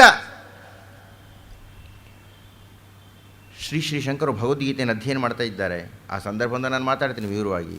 ಕಾಮಾತ್ಮಾನಃ ಸ್ವರ್ಗಪರ ಜನ್ಮಕರ್ಮ ಫಲಪ್ರದಂ ಕ್ರಿಯಾವಿಶೇಷ ಬಹುಲಾಂ ಭೋಗೈಶ್ವರ್ಯ ಗತಿಂ ಪ್ರತಿ ಭೋಗೈಶ್ವರ್ಯ ಪ್ರಸಕ್ತಾನಾಂ ತಯಾಪಹೃತ ಚೇತಸಾಂ ವ್ಯವಸಾಯಾತ್ಮಿಕಾ ಬುದ್ಧಿ ಸಮಾಧೌ ನ ವಿಧೀಯತೆ ತ್ರೈಗುಣ್ಯ ವಿಷಯ ವೇದ ನಿಸ್ತ್ರೈಗುಣ್ಯೋ ಭವ ಅರ್ಜುನ ನಿರ್ದ್ವಂದ್ವೋ. ಕೃಷ್ಣ ಹೇಳ್ತಾ ಇದ್ದಾನೆ, ಆ ದರ್ಶನವನ್ನು ಮೊಟ್ಟ ಮೊದಲ ಬಾರಿಗೆ ಶ್ರೀ ಶ್ರೀ ಶಂಕರರು ಮಾಡಿದರು. ಅವರು ಹೇಳಿದರು, ನಾನು ನನ್ನ ದರ್ಶನವನ್ನು ಮಂಡನೆ ಮಾಡ್ತಾ ಇದ್ದೇನೆ, ನನಗೆ ಸ್ವರ್ಗ ಅನ್ನತಕ್ಕಂಥದ್ದು ತಿರಸ್ಕಾರ ಅಂದ್ರವರು. ಏನಿದೆ ಸ್ವರ್ಗದಲ್ಲಿ? ಇಲ್ಲಿ ನೀವು ಏನು ಮೋಜು ಮಾಡ್ತಿರೋ ಅದ್ರ ಹತ್ತರಷ್ಟು ಮೋಜಿದೆ. ಎಷ್ಟು ಖಚಿತವಾಗಿ ಕೃಷ್ಣ ಹೇಳ್ತಾನೆ, ಕ್ಷೀಣೆ ಪುಣ್ಯೇ ಮರ್ತ್ಯಲೋಕಂ ವಿಶಂತಿ. ಯಾಕ್ರಿ ಬೇಕು ನಿಮಗೆ ಸ್ವರ್ಗ? ಯಾವುದೋ ಒಂದು ಹೆಣ್ಣಿನ ಸಖ್ಯ ಇದೆಯಪ್ಪ ನಮಗೆ. ಇಲ್ಲ, ರಂಭೆ ಇವರು ಕಂಡೇ ಇಲ್ಲ ನಾವು. ಏನು ಅವ್ರ ಬಗ್ಗೆ ವರ್ಣನೆ ಮಾಡಿದ್ದೆ. ನಮ್ಮ ಸ್ತ್ರೀಯರನ್ನೆಲ್ಲ ನೀನು ರಂಭೆ ಇದ್ದಾಗಿದೆಯಾ, ಉರ್ವಶಿ ಇದ್ದಾಗಿದೆಯಾ? ಅಂದರೆ ನೀವು ಯಾವುದಕ್ಕೆ ಹೋಗ್ತಾ ಇದ್ದೀರಿ? ಸ್ವಾಮಿ, ನಮಗೆಲ್ಲ ಗೊತ್ತಿದೆ, ನಾವು ಯುವಕರಾಗಿದ್ದಾಗ ಇದ್ದಂಥ ಕಾಮನೆ, ಆ ಕಲ್ಪನೆ, ಆ ತೀವ್ರತೆ ನಮ್ಮ ಅಪ್ರಾಣಿಗೂ ಮದುವೆ ಆದ 2 ವರ್ಷಕ್ಕಿರಲ್ಲ. ವಯಸ್ಸಾಗ್ದಾಗ್ತಾ ಇರೋದೇ ಇಲ್ಲ. ಇರ್ಬೋದು, ಇಲ್ಲ ಅಂತ ನಾನು ಹೇಳಲ್ಲ. ಆದರೆ ನೀವು ಸ್ವರ್ಗದ ಕಲ್ಪನೆ ಇಟ್ಕೊಂಡ್ರೆ ಏನಾಗುತ್ತೆ ಅಂದರೆ, ನೀವು ಸತ್ತ ಮೇಲೂ ಇದೇ ಬೇಕು ಅನ್ನುತ್ತೆ. ಅದೇ ರಂಭೆ, ಅದೇ ಉರ್ವಶಿ, ಅದೇ ಮೇನಕೆ, ಅದೇ ತಿಲೋತ್ತಮೆ, ಅದೇ ಚೆನ್ನಾಗಿರೋ ಹೆಂಡ, ಅದೇ ಭೋಗ. ಇನ್ನೇನಿದೆ ಹಾಗಾದರೆ? ಇಂದ್ರ ಎಂದೂ ನನ್ನನ್ನು ಅಪಹರಿಸಲಿಲ್ಲ. ನಾನು ಚಿಕ್ಕವನಾಗಿದ್ದಾನೆ ಇಂದ್ರ ನನಗೊಬ್ಬ 3ನೇ ದರ್ಜೆ ದೇವತೆ ಅಂತ ಇತ್ತು ನನಗೆ. ಯಾಕೆಂದರೆ ನನಗೆ ಏನೂ ಕಾಣಿಸಲ್ಲ ಇಂದ್ರನಲ್ಲಿ ಅನುಸರಿಸೋದಕ್ಕೆ. ನಾನು ಯಾರನ್ನಾದರೂ ನೋಡಬೇಕಾಗಿದ್ದರೆ ಹೀಗೆ ತಲೆ ಎತ್ತು ನೋಡಬೇಕು. ಶ್ರೀರಾಮರಿದ್ದಾರೆ ನೋಡ್ರಿ, ಹೇಗಿದ್ದಾರೆ ರೀ ಅವ್ರ ವ್ಯಕ್ತಿತ್ವ, ಇಂದ್ರ ಅನಿಸ್ಬಿಡುತ್ತೆ. ಶ್ರೀರಾಮರು ಒಂದು ಗುಣವೂ ಇಲ್ಲ ಇಂದ್ರನಲ್ಲಿ. ಅಥವಾ ನಾನು ಅನುಸರಿಸಬಹುದಾದ ಒಂದು ಗುಣವೂ ಕಾಣಲ್ಲ. ಇಷ್ಟು ವರ್ಷಗಳಿಂದ ಒದ್ದಾಡ್ತಾ ಇದ್ದೀನಿ, ಇಂದ್ರನಲ್ಲಿ ಏನಾದರೂ ಕಾಣುತ್ತೇನಪ್ಪ ಅಂತ. ಐಂದ್ರಿಯ ಗುಲಾಮ ಅವನು, ಅದಕ್ಕೆ ಇಂದ್ರ ಅನ್ನೋ ಹೆಸರು. ಇಲ್ಲ, ನನಗೆ ಯಾರೋ ರಾಮರಿದ್ದಾರೆ, ಅದು ಮೀರಿದಂಥ ಒಂದು ಶಕ್ತಿ ಇದೆ. ವಾಲ್ಮೀಕಿಗಳು ಮತ್ತೆ ಹೇಳ್ತಾರೆ, ವಶಿ ಅಂತ ಕರೀತಾರೆ ರಾಮರನ್ನು. ವಶಿ ಹೇಗಿತ್ತು ಆತನ ವ್ಯಕ್ತಿತ್ವ, ಹೇಗಿದೆ, ಅದಕ್ಕೋಸ್ಕರ ಶ್ರೀರಾಮರು ಇಡೀ ಪ್ರಪಂಚನೇ ವ್ಯಾಪಿಸ್ಬಿಟ್ರು. ಅವರು ಶ್ರೀ ಶ್ರೀ ಶಂಕರರಲ್ಲ, ಶ್ರೀಕೃಷ್ಣ ಮೊದಲು ಇಂದ್ರನನ್ನು ತಿರಸ್ಕಾರ ಮಾಡಿದ. ನಾನು ಮಧುಸೂದನ ಸರಸ್ವತಿಗಳ ಶ್ಲೋಕಗಳನ್ನು ಚಿಂತನೆ ಮಾಡಿದಾಗ ಕೃಷ್ಣನ ಬಗ್ಗೆ ಮಾತಾಡ್ತೀನಿ ನಾನು. ಏನು ಆ ಕೃಷ್ಣನ ವ್ಯಕ್ತಿತ್ವ, ಹೇಗೆ ಅದು ಬೆಳೀತು? ಅಂತಹ ಕೃಷ್ಣನನ್ನು ಗುರುವಾಗಿ ಕೂಡಿಸ್ಕೊಂಡಿದ್ದಾರೆ ಮುಂದೆ ಶ್ರೀ ಶ್ರೀ ಶಂಕರರು. ಅವರಿಗೆ ಈ ಶ್ಲೋಕಗಳು ಹೇಳ್ತು, ಅಲ್ಲ, ನಾನು ಸ್ವರ್ಗವನ್ನು ನನ್ನ ಗುರಿಯಾಗಿ ಇಟ್ಟುಕೊಂಡಿದ್ದನ್ನು ಕಿತ್ತಾಕಿಬಿಟ್ಟು ಸ್ವರ್ಗದ ಜಾಗದಲ್ಲಿ ಮುಕ್ತಿಯನ್ನು ನಾನು ಸ್ಥಾಪನೆ ಮಾಡ್ತೀನಿ.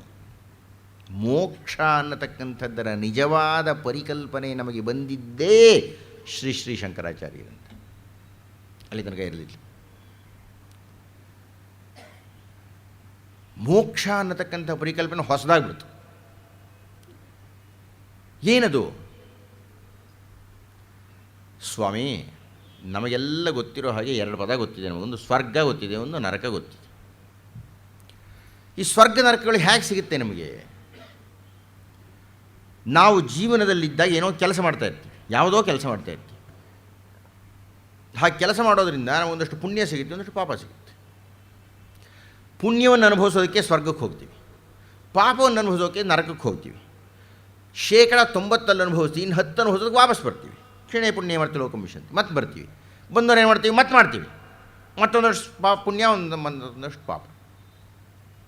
ಈ ಮಿಶ್ರಣದಿಂದ ನಾವು ಹೋಗ್ತೀವಿ ಬರ್ತೀವಿ. ಪುನರಪಿ ಜನನಂ ಪುನರಪಿ ಮರಣಂ ಪುನರಪಿ ಜನನೀ ಜಠರೇ ಶಯನಂ ಇಹ ಸಂಸಾರೇ ಖಲು ದುಃಖಾರೆ. ಬೇಡ ಕಣಯ್ಯ ಇದು ನನಗೆ. ಕೃಪಯಾ ಪಾರೆ ಪಾಹಿ ಮುರಾರೆ. ಅಯ್ಯ ಕೃಷ್ಣ, ಬಿಡಿಸಯ್ಯ ಇದರಿಂದ ನನ್ನನ್ನು.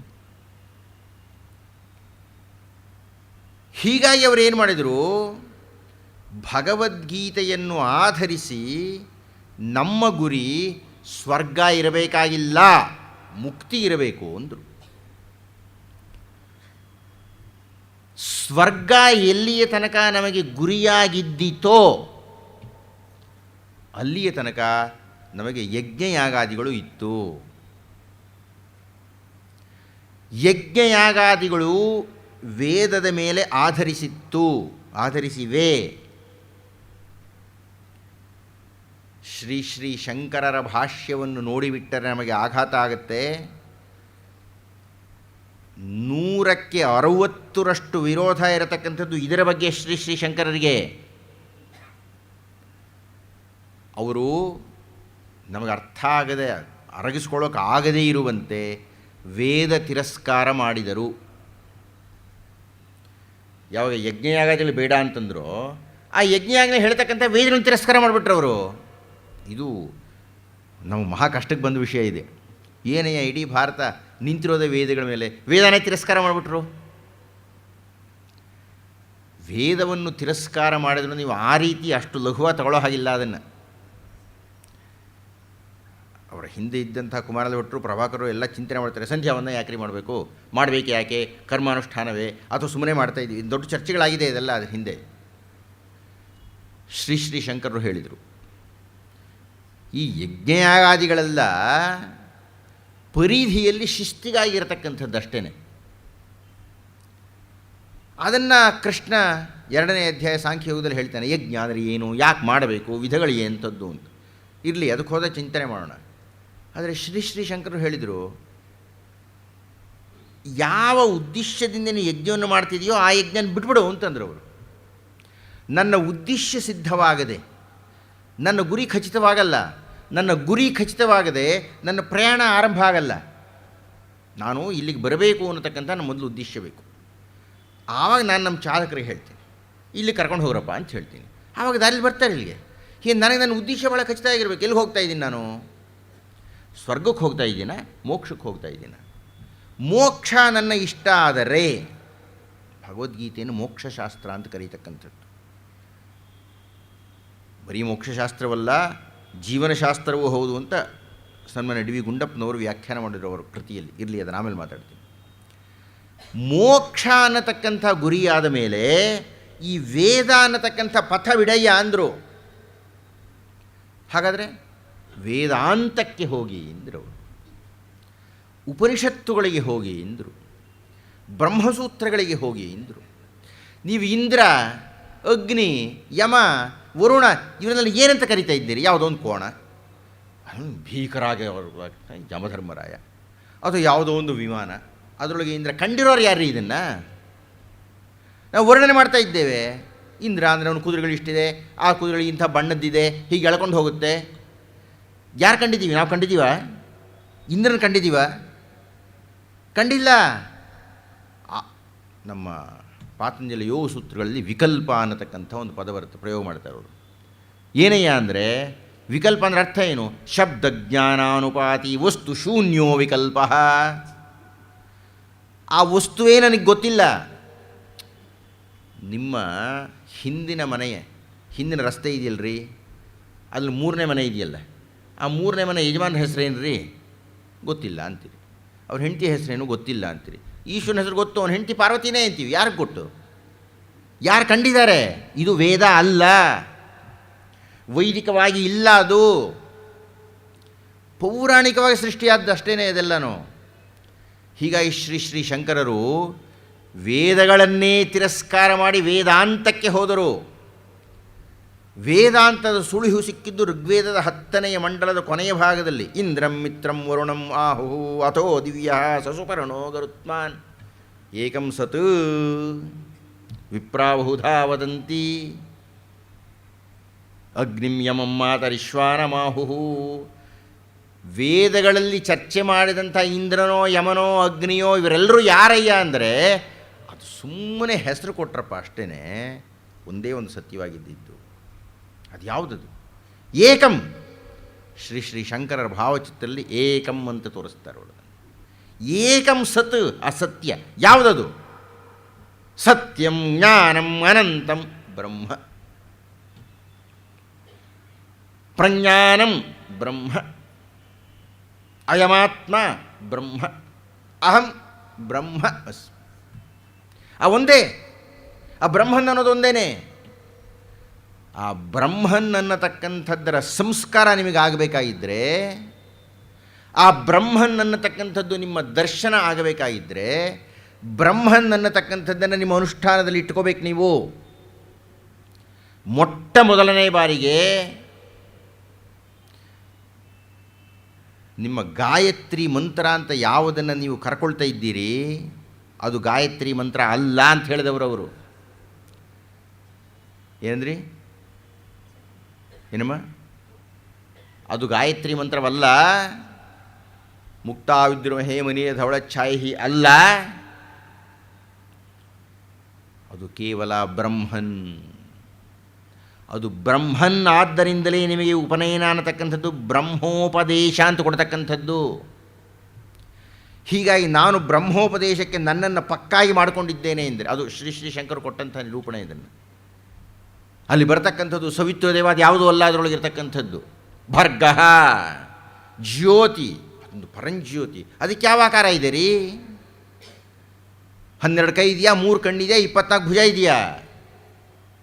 ನಿರಾಕಾರ, ನಿರುಪಮ, ನಿರಾರಂಭ, ನಿತ್ಯ, ನಿರ್ಭಯ, ನಿರಾವರಣ, ನಿರ್ಮಾಯ, ನಿರ್ಮಳ, ನಿರ್ವಿಕಲ್ಪ, ನಿಜ, ನಿರಸೂಯ, ನಿಶ್ಚಿಂತ, ನಿರ್ಲೇಪ, ನಿರ್ಗುಣ, ನಿರಾಧಾರ, ನಿತ್ಯ ತೃಪ್ತ, ನಿರವಧ್ಯ, ನಿರ್ಭಿನ್ನ, ನಿರ್ದ್ವಂದ್ವ, ನಿರ್ದೋಷ, ನಿಷ್ಕಾಮ, ನಿಷ್ಕಳ, ನಿರಾಕಾರ, ನಿರಯ, ನಿರಹಂಕಾರ, ನಿರ್ಮಳ, ನಿರಾಳ ಪರಬ್ರಹ್ಮ ಅದು ಅನ್ನುವ ಸಿದ್ಧಾಂತವನ್ನು ಅವರು ಮಂಡನೆ ಮಾಡಿದರೂ ಭಗವದ್ಗೀತೆಯನ್ನು ಆಧರಿಸಿ. ಎಲ್ಲ ಭಗವದ್ಗೀತೆಯಲ್ಲಿ ನಾವು ಮುಂದೆ ಚಿಂತನೆ ಮಾಡಲಿದ್ದೇವೆ. ಇದೆಲ್ಲ ಜ್ಞಾನಮುಖಿಯಾಗಿ ಕೊಟ್ಟರು ಶ್ರೀ ಶಂಕರರು. ಆದರೆ ಶ್ರೀ ಶಂಕರಾಚಾರ್ಯರು ಭಗವದ್ಗೀತೆಯನ್ನು ಮತ್ತೆ ಆಧರಿಸಿ ನಮ್ಮ ಸಮಾಜಕ್ಕೆ ಒಂದೆರಡು ಪಾಠಗಳನ್ನು ಹೇಳಿದರು. ಅದ್ವೈತದ ಸ್ಥಾಪನೆ, ಅದ್ವೈತದ ವಿಮರ್ಶೆ, ಅದ್ವೈತದ ಪ್ರವಚನಗಳು ನಡೀತಾ ಇತ್ತು. ಅವರೇ ಮಾಡ್ತಾ ಇತ್ತು. ಒಂದು ಘಟನೆ ನಡೀತು, ನಿಮಗೆಲ್ಲ ಗೊತ್ತಿರೋ ಘಟನೆ ಇದು. ಆಗ ಅವರು ಆ ಅದ್ವೈತದ ಪರಿಭಾಷೆಯನ್ನು ಖಚಿತ ಮಾಡಿದರು, ಪ್ರಖರ ಮಾಡಿದರು. ಮಣಿಕರ್ಣಿಕಾ ಘಟ್ಟದಲ್ಲಿ ಕೂತ್ಕೊಂಡು ಉಪನ್ಯಾಸ ಕೊಡ್ತಾ ಇದ್ದಾರೆ. ಮಧ್ಯಾಹ್ನ ಆಗ್ತಾ ಇದೆ, ಬಿಸಿಲಾಗ್ತಾ ಇದೆ. ಉಪನ್ಯಾಸವನ್ನು ನಿಲ್ಲಿಸಿದರು. ಹುಡುಗ ಮೆಟ್ಟಿಲುಗಳನ್ನು ಹತ್ತಿ ಬರ್ತಾ ಇದ್ದಾರೆ. ಚಂಡಾಲ ಬರ್ತಾ ಇದ್ದಾನೆ. ಅದ್ಭುತವಾದ ಸನ್ನಿವೇಶ ಅದು, ಮಹಾಧ್ವನಿಪೂರ್ಣವಾದಂಥ ಸಂಕೇತ ಅದು. ಸುಮ್ಮನೆ ನಾನು ಚಪಲ ತಡೆಯಲಾರದೆ ಹೇಳಬೇಕು ಅಂದರೆ, ಭಕ್ತನೊಬ್ಬ ಹತ್ತುತ್ತಾ ಇದ್ದಾನೆ ಮೇಲಕ್ಕೆ, ದೈವ ಎಳೆದು ಬರ್ತಾ ಇದೆ ಕರ್ಕೊಂಡು ಹೋಗೋದಕ್ಕೆ ಮೇಲಕ್ಕೆ. ಎಂಥ ಸನ್ನಿವೇಶ ಅಂತೀರಿ ನೀವು. ಆ ದೃಷ್ಟಿಯಲ್ಲಿ ನೋಡಿದರೆ ರೋಮಾಂಚನ ಆಗಿಬಿಡುತ್ತೆ ಅದು. ಗಚ್ಚ ಗಚ್ಚ ಅಂದರು, ತಿಷ್ಟ ಅಂದರು. ದರಬಿಡು ಹೋಗು ಅಂದರು ಅವರು. ಚಂಡಾಲ ಕೇಳ್ತಾನೆ. ಶಂಕರರ ಮೇರು ವ್ಯಕ್ತಿತ್ವ ದಾಖಲಾಗೋ ಸಂದರ್ಭ ಅದು. ಏನೋ ಅದ್ವೈತ ಓದ್ತಾ ಇದೆಯಾ ಇಷ್ಟೊತ್ತು? ಪಾಪ ಹೀಗೆಲ್ಲ ಮಾತಾಡೋರಲ್ಲ, ಭಾಳ ಗಂಭೀರವಾಗಿ ಮಾತಾಡಿರ್ತಾರೆ. ಏನೋ ಉಪನ್ಯಾಸಗಳು ಅದ್ವೈತದ ಬಗ್ಗೆ ಮಾತಾಡ್ತಾ ಇದೆಯಾ? ಏನು ಹೋಗುವಂತ ಇದೆಯಲ್ಲ, ಯಾವುದಕ್ಕೆ ಹೋಗುವಂತಿದೆಯಾ? ಇದಕ್ಕಾ ಅದಕ್ಕಾ? ಇದು ಹೋಗು ಅಂದರೆ ನನಗೂ ನಿಮಗೂ ಏನಿದೆ ವ್ಯತ್ಯಾಸ? ಅದೇ ಮಗು, ಅದೇ ಕಣ್ಣು, ಅದೇ ರಕ್ತ, ಅದೇ ಮಾಂಸ, ಅದೇ ಮೂಳೆ, ಎಲ್ಲ ಅದೇ. ಅಥವಾ ಅದಕ್ಕೆ ಹೋಗು ಅಂತಿದೆಯೋ? ಏನು ನನಗೂ ನಿಮಗೂ ವ್ಯತ್ಯಾಸ ಏನಿದೆ? ಏನು ಆತ್ಮಕ್ಕೇನಾದ್ರೂ ವ್ಯತ್ಯಾಸ ಇದೆಯಾ? ಅದು ಗಂಡೋ ಹೆಣ್ಣೋ, ಚಿಕ್ಕದೋ ಪುಟ್ಟದೋ ದೊಡ್ಡದೋ, ಹಳೇದೋ ಹೊಸದು, ಯಾವುದದು? ಶಂಕರರಿಗೆ ಅವರಿಗೇ ಅನುಭವ ಆಗಬೇಕಲ್ಲ, ಇನ್ಯಾರಿಗೆ ಅನುಭವ ಆಗಲಿಕ್ಕಾಗುತ್ತದು? ಜಾಗ್ರತ್ ಸ್ವಪ್ನ ಸುಷುಪ್ತಿಷು ಸ್ಫುಟತರಾ ಸಂವಿದುಜೃಂಭತೆ ಯಾ ಸಂವಿದುಜೃಂಭತೆ ಬ್ರಹ್ಮಾದಿ ಪಿಪೀಲಿಕಾಂತತನುಷು ಪ್ರೋತಾ ಜಗತ್ಸಾಕ್ಷಿಣೇ ಸ ಏವ ಅಹಂ ನ ಚ ದೃಶ್ಯವಸ್ತು ಇತಿ ದೃಢ ಪ್ರಜ್ಞಾಪಿ ಯಸ್ಯಾಸ್ತಿ ಚೇತ್ ಚಾಂಡಾಲೋಸ್ತು ಸತು ದ್ವಿಜೋಸ್ತು ಗುರುರಿತ್ಯೇಷ ಮನೀಷಾ ಮಮ. ಏನ್ರಿ ಶಂಕರರು ಈ ವಾಕ್ಯ ಹೇಳಿಬಿಡ್ತಾರಲ್ರಿ. ನಾವು ಇವತ್ತಿನ ದಿವಸ 20ನೇ ಶತಮಾನದಲ್ಲಿ ಸಮಾನತೆ ಸಮಾನತೆ ಸಮಾನತೆ ಪೊಬ್ಬೆ ಹಾಕ್ತಾ ಇದ್ದೇವೆ. 1400 ವರ್ಷಗಳ ಹಿಂದೆ ಈ ಸಮಾನತೆಯನ್ನು ದಾಖಲೆ ಮಾಡಿದ್ರಲ್ರಿ ಇವರು. ಜಾಗ್ರತ್ ಸ್ವಪ್ನ ಸುಷುಪ್ತಿಷು ಸ್ಫುಟತರಾಯ ಸಂವಿದುಜೃಂಭತೆ. ಜಾಗ್ರತ್ನಲ್ಲಿ ನಾವೆಲ್ಲ ಕೂತ್ಕೊಂಡಿದ್ದೇವೆ ಇವತ್ತಿನ ದಿವಸ. ನಾನು ಮಾತಾಡ್ತಾ ಇದ್ದೇನೆ. ಇಷ್ಟೊಂದು ಜನ ಇದ್ದೀರಿ, ಎಲ್ಲರೂ ಯಾವುದೋ ಒಂದು ಶಕ್ತಿಯಿಂದ ಕೇಳಿಸ್ಕೊಳ್ತಾ ಇದ್ದೀರಿ. ಆ ಕೇಳ್ಮೆ ಇದೆಯಲ್ರಿ, ಅದು ಯಾವುದೋ ಒಂದು ಶಕ್ತಿ ಇದೆಯಲ್ಲ, ನಿಮಗೆ ನೋಡ್ತಾ ಇದ್ದೀರಲ್ಲ, ಅದು ಯಾವುದೋ ಶಕ್ತಿ ಇದೆಯಲ್ಲ, ಜಾಗೃತರಾಗಿದ್ದೀರಿ. ಆ ಒಂದು ಶಕ್ತಿ. ಕನಸು ಕಾಣ್ತಾ ಇದ್ದೇನೆ. ಆ ಕನಸನ್ನು ನಾನೇ ಕಂಡಿದ್ದಕ್ಕೆ ತಾನೇ ಮಾರನೇ ದಿವಸ ಇದ್ದು ಹೇಳೋದು, ನನ್ನ ರಾತ್ರಿ ಇಂಥ ಕನಸು ಕಂಡೆ ನಾನು ಅಂತ. ಅದು ಯಾವುದೋ ಒಂದು ಶಕ್ತಿ ಕನಸು ಕಾಣ್ತಾ ಇದೆಯಲ್ಲ. ಸುಷುಪ್ತಿ. ಮಲಗೆದ್ದಿದ್ದೇನೆ, 10 ಗಂಟೆಗೆ ಮಲಗು, ಹೊರಳಿದ್ದೀನಿ, 6 ಗಂಟೆ ಆಗಿಬಿಟ್ಟಿದೆ ಆಗಲೇ. ಏನೇ ಎಷ್ಟು ಚೆನ್ನಾಗಿ ಏನಿದ್ದೇವಂತು ಗೊತ್ತೇ ಆಗಲಿಲ್ಲ. ಗೊತ್ತೇ ಆಗಲಿಲ್ಲ ಅನ್ನೋದು ಗೊತ್ತಾಗ್ತಾ ಇದೆಯಲ್ಲ ನಿಮಗೆ. ಈ ಜಾಗ್ರತ್ ಸ್ವಪ್ನದ ಸುಷುಪ್ತಿಗಳಲ್ಲಿ ಯಾವುದು ಸಾಕ್ಷಿಯಾಗಿ ನಿಂತಿದೆ ಆ ಶಕ್ತಿ? ಬ್ರಹ್ಮಾದಿ ಪಿಪೀಲಿಕಾಂತ ತನುಷೂ ಪ್ರೋತಾ ಜಗತ್ ಸಾಕ್ಷಿಣೆ. ಆ ಚತುರ್ಮುಖ ಬ್ರಹ್ಮ ಇಂದ ಹಿಡಿದು, ಪರಬ್ರಹ್ಮ ಅಲ್ಲ, ಚತುರ್ಮುಖ ಬ್ರಹ್ಮ. ಆ ಚತುರ್ಮುಖ ಬ್ರಹ್ಮ ಇಂದ ಹಿಡಿದು ಒಂದು ಇರುವೆ ತನಕ ಯಾವುದೋ ಒಂದು ಚೈತನ್ಯ ಶಕ್ತಿ ಇದೆಯಲ್ಲಪ್ಪ. ಸ ಏವಾಹಂ, ಅದೇ ನಾನು. ನ ಚ ದೃಶ್ಯ ವಸ್ತು ಇತಿ ದೃಢ ಬರೀ ವಾಗದ್ವೈತದಲ್ಲಿ ಹೇಳ್ತಕ್ಕಂಥದ್ದಲ್ಲ, ಕ್ರಿಯಾದ್ವೈತದಲ್ಲಿ ಒಪ್ಕೊಳ್ತಕ್ಕಂಥದ್ದು. ಸ ಏವಾಹಂ, ಅದೊಂದೇ ನಾನು. ಯಾವುದು? ಆತ್ಮ ಅನ್ನತಕ್ಕಂಥದ್ದು, ಆತ್ಮಶಕ್ತಿ ಅನ್ನತಕ್ಕಂಥದ್ದು, ಆ ಚೈತನ್ಯ ಅನ್ನತಕ್ಕಂಥದ್ದು, ಆ ಪ್ರವಾಹ ಅನ್ನತಕ್ಕಂಥದ್ದು, ಆ ಪ್ರಾಣಶಕ್ತಿ ಅನ್ನತಕ್ಕಂಥದ್ದು. ನ ಚ ದೃಶ್ಯ ವಸ್ತು. ನಾನು ಇನ್ನೇನೋ ನೋಡ್ತಾ ಇದ್ದೇನೆ, ಈ ಕೈಯೋ, ಈ ಉಡುಪೋ, ಈ ಕಣ್ಣೋ, ಈ ಇಂದ್ರಿಯವೋ. ನ ಭೂಮಿರ್ನತೋಯಂ ನ ತೇಜೋ ನ ವಾಯು ನ ಖಂ ನ ಇಂದ್ರಿಯಂ ವಾ ನ ತೇಷಾಂ ಸಮೂಹ. ಎಷ್ಟು ತಿರಸ್ಕಾರ ಮಾಡ್ತಾರೆ ದಶಶ್ಲೋಕಿ. ಯಾವುದೂ ಅಲ್ಲ ಕಣಯ್ಯ, ಪಂಚಭೂತಗಳೇ ಅಲ್ಲ. ಆ ಪಂಚಭೂತಗಳಿಂದ ತಾನೇ ನೀವು ಹುಟ್ಕೊಂಡಿರೋದು ಇಲ್ಲಿ. ತದೇಕೋ ವಶಿಷ್ಠ ಶಿವ ಕೇವಲ ಅಹಂ, ಅದೊಂದೇ ನಾನು. ಶ್ರೀ ಶ್ರೀ ಶಂಕರಾಚಾರ್ಯರು ಆ ಚಂಡಾಲನಿಗೆ ನಮಸ್ಕಾರ ಮಾಡಿ ಹೇಳ್ತಾರೆ, ಚಂಡಾಲೋಸ್ತು ಸತು ದ್ವಿಜೋಸ್ತು ಗುರುರಿತ್ಯೇಷ ಮನೀಷ. ಈ ಹಂತವನ್ನು ಯಾವನು ಒಪ್ಪಿಕೊಂಡಿದ್ದಾನೆ, ಚಂಡಾಲ ಆದ್ರೇನು, ಬ್ರಾಹ್ಮಣ ಆದ್ರೇನು, ಗುರು ಕಣೆ ಅವನು. ನಿಮ್ಮ ಜಾತಿಯ ಮಿತಿಯನ್ನು, ನಿಮ್ಮ ಮೇಲು ಕೆಳಗನ್ನು, ನಿಮ್ಮ ಅಂತರ್ಬಹಿರ್ಗಳಲ್ಲಿ ಇರತಕ್ಕಂಥ ದ್ವಂದ್ವವನ್ನು, ಎಲ್ಲ ಮಿತಿಯನ್ನು ಕಿತ್ತು ಹಾಕಿ ನೀವು ಕೇವಲ ಆತ್ಮಕಣಯ್ಯ ಅಂತ ನಮಸ್ಕಾರ ಮಾಡಿಬಿಡ್ತಾರಲ್ರಿ. ನಾವು ಶಂಕರಾಚಾರ್ಯ ಶಿಷ್ಯರು ಅಂತ ಹೇಳ್ಕೊಂಡು ಇಲ್ಲದ್ದೆಲ್ಲ ಇಟ್ಕೊಂಡಿರ್ತೀವಿ ನಾವು. ಮತ್ತು ಶಂಕರನ್ನ ಅಧ್ಯಯನ ಮಾಡೋದೇನು? ಇದನ್ನು ಶಂಕರರು ಹೇಗೆ ಹೇಳಿದರು? ವಿದ್ಯಾ ವಿನಯ ಸಂಪನ್ನೆ ಬ್ರಾಹ್ಮಣೇ ಗವಿಹಸ್ತಿನಿ ಶುನಿಚೈವ ಸ್ವಪಾಕೆ ಚ ಪಂಡಿತಾ ಸಮದರ್ಶಿನಃ. ಕೃಷ್ಣನ ಮಾತು. ಚಂಡಾಲೋಸ್ತು ಸತು ದ್ವಿಜೋಸ್ತು, ಚಂಡಾಲನಿಂದ ದ್ವಿಜನ ತನಕ ಅಂತ ಶಂಕರ ಹೇಳ್ತಾ ಇದ್ದಾರೆ.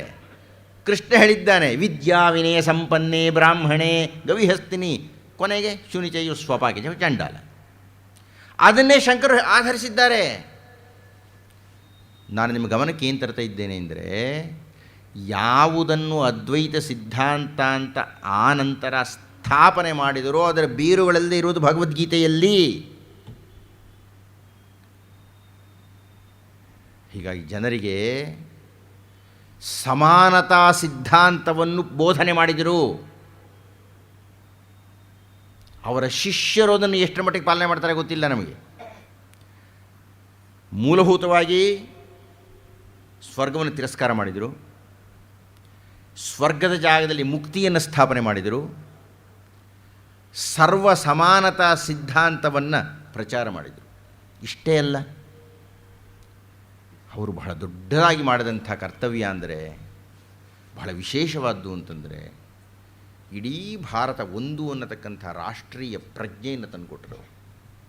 ನಾನು ಕೇರಳಿಗ, ನೀವು ಕರ್ನಾಟಕದವರು, ಅವನು ಆಂಧ್ರ, ಇವನು ಮಲಯಾಳಿ ಅಂತ ಹೋಗಲಿಲ್ಲ ಅವರು.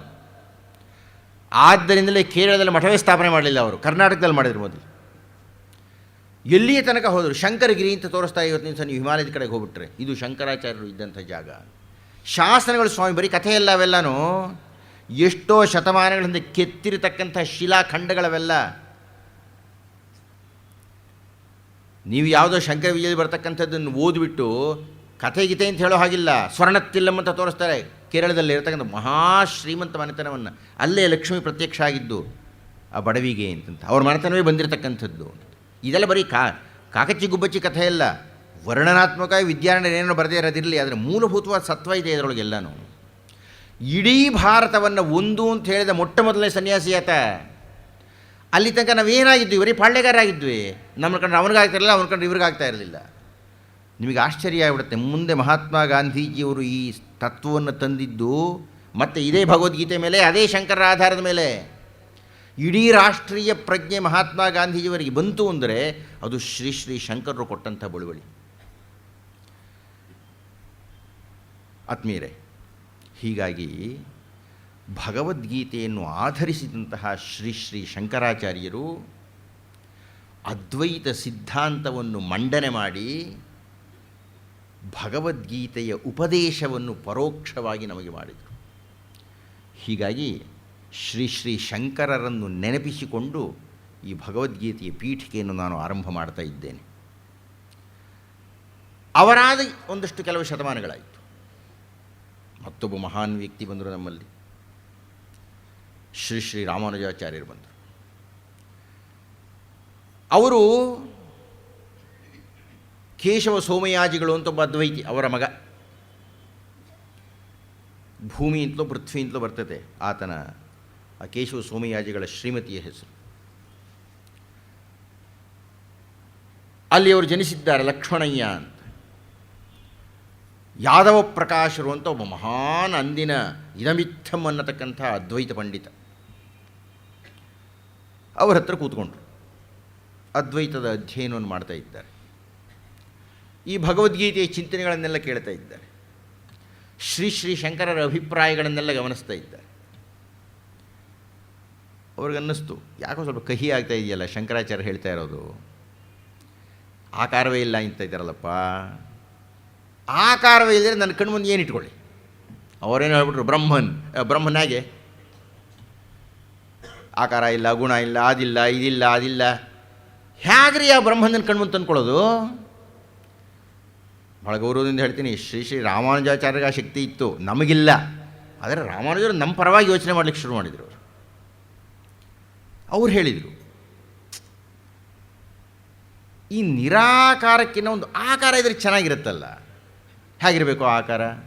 ಸುಂದರವಾಗಿರಬೇಕು, ಕರುಣಾಪೂರ್ಣವಾಗಿರಬೇಕು, ಮಾಡಿದ ತಪ್ಪೆಲ್ಲ ಕ್ಷಮಿಸಬೇಕು, ಕೇಳಿದ್ದೆಲ್ಲ ಕೊಡಬೇಕು. ಬ್ರಹ್ಮನನ್ನೋದು ಒಪ್ಕೊಳ್ಳೋಣ. ಹಾಗೆ ಬರೀತಾರೆ ಅವರು ಕೂಡ. ಶ್ರೀ ಶ್ರೀ ಶಂಕರರು ಹೇಳಿದಂಥ ಬ್ರಹ್ಮನ ಬಗ್ಗೆ ನಮ್ಮ ವಿರೋಧ ಇಲ್ಲ. ಆದರೆ ಆ ಬ್ರಹ್ಮನ ಒಂದು ಆಕಾರ ಕೊಡ್ತೀನಿ ನಾನು. ಯಾವುದಯ್ಯ ಆಕಾರ ಕೊಡ್ತೀನಿ? ನಮಗೆಲ್ಲರಿಗೂ ಪ್ರಿಯವಾದ ಒಂದು ಆಕಾರ ಕೊಡೋಣ. ಯಾರದು? ತಿರುಪತಿ ತಿಮ್ಮಪ್ಪ. ಶ್ರೀ ಶ್ರೀ ರಾಮಾನುಜಾಚಾರ್ಯ ಹೇಳಿದರು, ಆ ಬ್ರಹ್ಮನ್ನು ಒಪ್ಕೊಂಡೆ, ಅದ್ವೈತವನ್ನು ಒಪ್ಕೊಂಡೆ ನಾನು. ಆದರೆ ಇಲ್ಲ, ಅದಕ್ಕೊಂದು ವೈಶಿಷ್ಟ್ಯವನ್ನು ಸೇರಿಸ್ತಾ ಇದ್ದೇನೆ ನಾನು. ನನ್ನ ದೃಷ್ಟಿಯಲ್ಲಿ ಬ್ರಹ್ಮನ್ ಅಂದರೆ ಯಾರಯ್ಯ? ಶ್ರೀನಿವಾಸನೇ. ನಾನು ಆ ಶ್ಲೋಕವನ್ನು ನಾಳೆ ಮಾತಾಡ್ತೀನಿ ನಿಮ್ಮ ಹತ್ರ. ಬ್ರಹ್ಮಸೂತ್ರ ಭಾಷ್ಯಕ್ಕೆ ಶ್ರೀ ಶ್ರೀ ಶಂಕರಾಚಾರ್ಯರು ಭಾಷ್ಯವನ್ನು ಬರೆದ ಮೇಲೆ ಶ್ರೀಮದ್ ರಾಮಾನುಜಾಚಾರ್ಯರು ಬ್ರಹ್ಮಸೂತ್ರಕ್ಕೆ ಭಾಷ್ಯವನ್ನು ಬರೆದರು.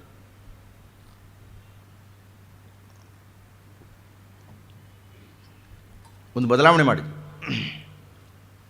ಅದು ವಿಶಿಷ್ಟಾದ್ವೈತ ಸಿದ್ಧಾಂತದ ಒಂದು ಕೊಡುಗೆಯನ್ನು ನಾನು ಮಾತಾಡಬೇಕು. ಬ್ರಹ್ಮಸೂತ್ರ ಭಾಷ್ಯ, ಶ್ರೀ ಶಂಕರದ ಬ್ರಹ್ಮಸೂತ್ರ ಭಾಷ್ಯ. ಆದರೆ ಶ್ರೀ ರಾಮಾನುಜಾಚಾರ್ಯ ಹೇಳಿದರು, ಇಲ್ಲ ಅದಕ್ಕೊಂದು ಹೆಸರು ಬೇರೆ ಮಾಡ್ತೀನಿ, ಶ್ರೀಭಾಷ್ಯ ಅಂತ ಬರೆದು. ಮಹಿಳಾ ಮಂಡಳಿಗೆಲ್ಲ ಜ್ಞಾಪಕ ಇಟ್ಕೋಬೇಕು, ಸ್ತ್ರೀಯರಿಗೆ ಮೊಟ್ಟ ಮೊದಲನೇ ಬಾರಿ ವೈದಿಕ ಸಿದ್ಧಾಂತದ ಪರ್ವ ಆದ ಮೇಲೆ ಪುರಾಣಗಳು ನಮ್ಮ ಮೇಲೆ ದಾಳಿ ಮಾಡಿದಾಗ ಸ್ತ್ರೀಯರನ್ನು ಕಡೆಗಣಿಸಿಬಿಟ್ಟಿದ್ದರು. ಸ್ತ್ರೀಯರಿಗೆ ಮಾನ್ಯತೆ ಇರಲಿಲ್ಲ, ಬರೀ ಅಡುಗೆ ಮಾಡಲಿಕ್ಕೆ ಮಾತ್ರ ಉಳಿಸ್ಕೊಂಡಿದ್ದರು, ಅವರನ್ನು ಮನೆ ಒಳಗೇ ಇರಬೇಕು ಅಂತ ಇದ್ದರು. ಆದರೆ ಶ್ರೀಮದ್ ರಾಮಾನುಜಾಚಾರ್ಯರು ತಮ್ಮ ವಿಶಿಷ್ಟಾದ್ವೈತ ಸಿದ್ಧಾಂತಕ್ಕೆ ಮಾನ್ಯತೆಯನ್ನು ಕೊಡ್ತಾ ಮೊದಲು ಲಕ್ಷ್ಮಿಗೆ ಬೆಲೆ ಕೊಟ್ಟರು. ಅದಕ್ಕೆ ಅವರು ಅವರನ್ನು ಶ್ರೀ ವೈಷ್ಣವರು ಅಂತ ಕರೆದರು, ಲಕ್ಷ್ಮೀ ಸಹಿತ ವಿಷ್ಣು ಅಂತ. ಮೂರು ಆಚಾರ್ಯರುಗಳು ಬ್ರಹ್ಮನ್ ಅನ್ನತಕ್ಕಂಥದ್ದನ್ನು ಒಪ್ಪಿಕೊಂಡರು. ಮೂರು ತರಹ ಹೇಳಿದರು. ಶ್ರೀ ಶಂಕರರಿಗೆ ಅದು ನಿರಾಕಾರ ನಿರ್ಗುಣವಾಗಿರತಕ್ಕಂಥ ಒಂದು ಶಕ್ತಿ. ಅದಕ್ಕೆ ಅವರು ಕಾರಣ ಹೇಳ್ತಾರೆ, ನೀವು ಹೇಗ್ರಿ ಆಕಾರ ಕೊಡ್ತಿರೋದಕ್ಕೆ? ಏನು ಆಕಾರ ಗೊತ್ತಿದೆ ನಿಮಗೆ? ನಮ್ಮ ಆಕಾರ ಗೊತ್ತಿದೆ. ನಮಗಿರೋ ಕಣ್ಣು, ನಮಗಿರೋ ಮೂಗು, ಅದಕ್ಕೆ ಬೇಕಾದ್ರೆ ಒಂದು 2 ಕೈ ಜಾಸ್ತಿ ಸೇರಿಸಿ ವಿಷ್ಣು ಅಂತ ಮಾಡ್ಕೊಳ್ಳಿ, ಅಥವಾ ಒಂದು ಕಣ್ಣಿಡಿ ಶಿವ ಅಂತ ಮಾಡ್ಕೊಳ್ಳಿ. ವಿನಃ ಯಾರು ಕಂಡಿದ್ದಾರೆ ಆ ಶಕ್ತಿಯನ್ನು? ಕಾಣೋಕ್ಕಾಗೋದೂ ಇಲ್ಲ. ನಮಗೆ ಪಂಚೇಂದ್ರಿಯಗಳ ಮಿತಿ ಇದೆ. ಏನಿದೆ ನಮ್ಮ ಕಣ್ಣಿನ ಯೋಗ್ಯತೆ? ಇದಕ್ಕೆ ಒಂದು 10 ಈ ಬೆಳಕಿನ ಬುರುಡೆಗಳು ಹಾಕಿಬಿಟ್ರೆ ಇಲ್ಲಿ ನಾವು ಕಾಣೋದೇ ಇಲ್ಲ. ಏನು ಸೂರ್ಯ ನೋಡೋಕ್ಕಾಗ್ತೇನೆ ರೀ ನಮಗೆ? ಒಂದು ನಿಮಿಷ ನೋಡಿದ್ರೆ ಕಣ್ಣಲ್ಲಿ ನೀರು ಸುರಕ್ಷೆ ಹೋಗ್ಬಿಡುತ್ತೆ. ಅಂಥ ಸೂರ್ಯ ಕೋಟಿ ಕೋಟಿ ಇದ್ದಾರೆ, ನಕ್ಷತ್ರಗಳೆಲ್ಲ ಸೂರ್ಯರೇ. ನೀವು ದಯವಿಟ್ಟು ನಮ್ಮ ಮಿತಿಯನ್ನು, ಅದರ ಅಮಿತ ಶಕ್ತಿಯನ್ನು ಗಮನಿಸಬೇಕು. ನಮಗೆ ಬರೀ ಬೆಂಗಳೂರೇ ಗೊತ್ತಿಲ್ಲ ಇಲ್ಲಿದ್ದವ್ರಿಗೆ.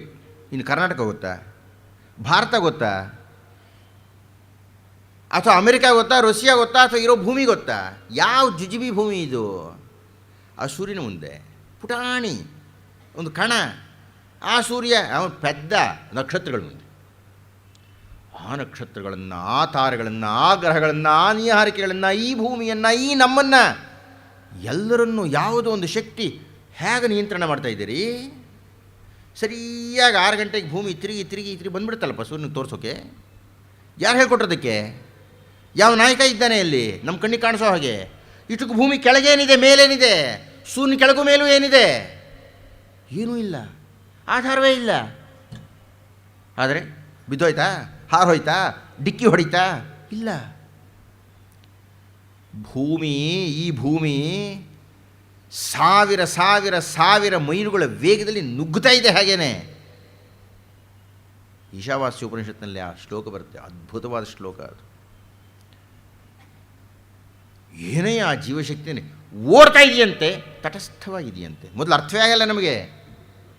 ತದೇಜತಿ ತನ್ನೈಜತಿ ತದ್ದೂರೆ ತದ್ವಂತಿಕೆ ತದಂತರಸ್ಯ ಸರ್ವಸ್ಯ ತೌ ಸರ್ವಸ್ಯಾಸ್ಯ ವಾಕ್ಯತಃ. ಎಂಥ ಅದ್ಭುತವಾದ ಶ್ಲೋಕ ಅದು. ಅರ್ಥ ಮಾಡ್ಕೋಬೇಕಾದ್ರೆ ನನಗೆ ವೈಜ್ಞಾನಿಕ ದರ್ಶನ ಆಗಿರಬೇಕು. ಆ ಋಷಿ ಇನ್ನು ಹೇಗೆ ಬರ್ದ ಅದನ್ನು?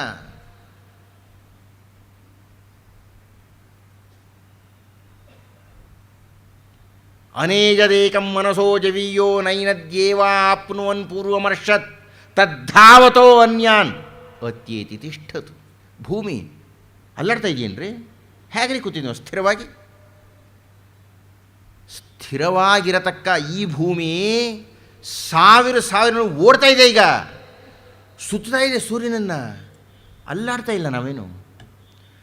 ಈ ಭೂಮಿ ಓಡ್ತಾ ಇದ್ದರೂ ಅಲ್ಲಾಡದಂತೆ, ನಾವು ಬಿದ್ದು ಹೋಗದಂತೆ, ಹಾರಿ ಹೋಗದಂತೆ, ಯಾವುದೋ ಆಕರ್ಷಣೆಗೆ ತುತ್ತಾಗಿ, ಆ ಸೂರ್ಯ ಇನ್ಯಾವುದೋ ಆಕರ್ಷಣೆಗೆ ತುತ್ತಾಗಿ, ಇದನ್ನೆಲ್ಲ ಯಾವುದರಿ ನಿಯಂತ್ರಣ ಮಾಡ್ತಾ ಇರೋದು ಗೊತ್ತೇನ್ರಿ ನಮಗೆ?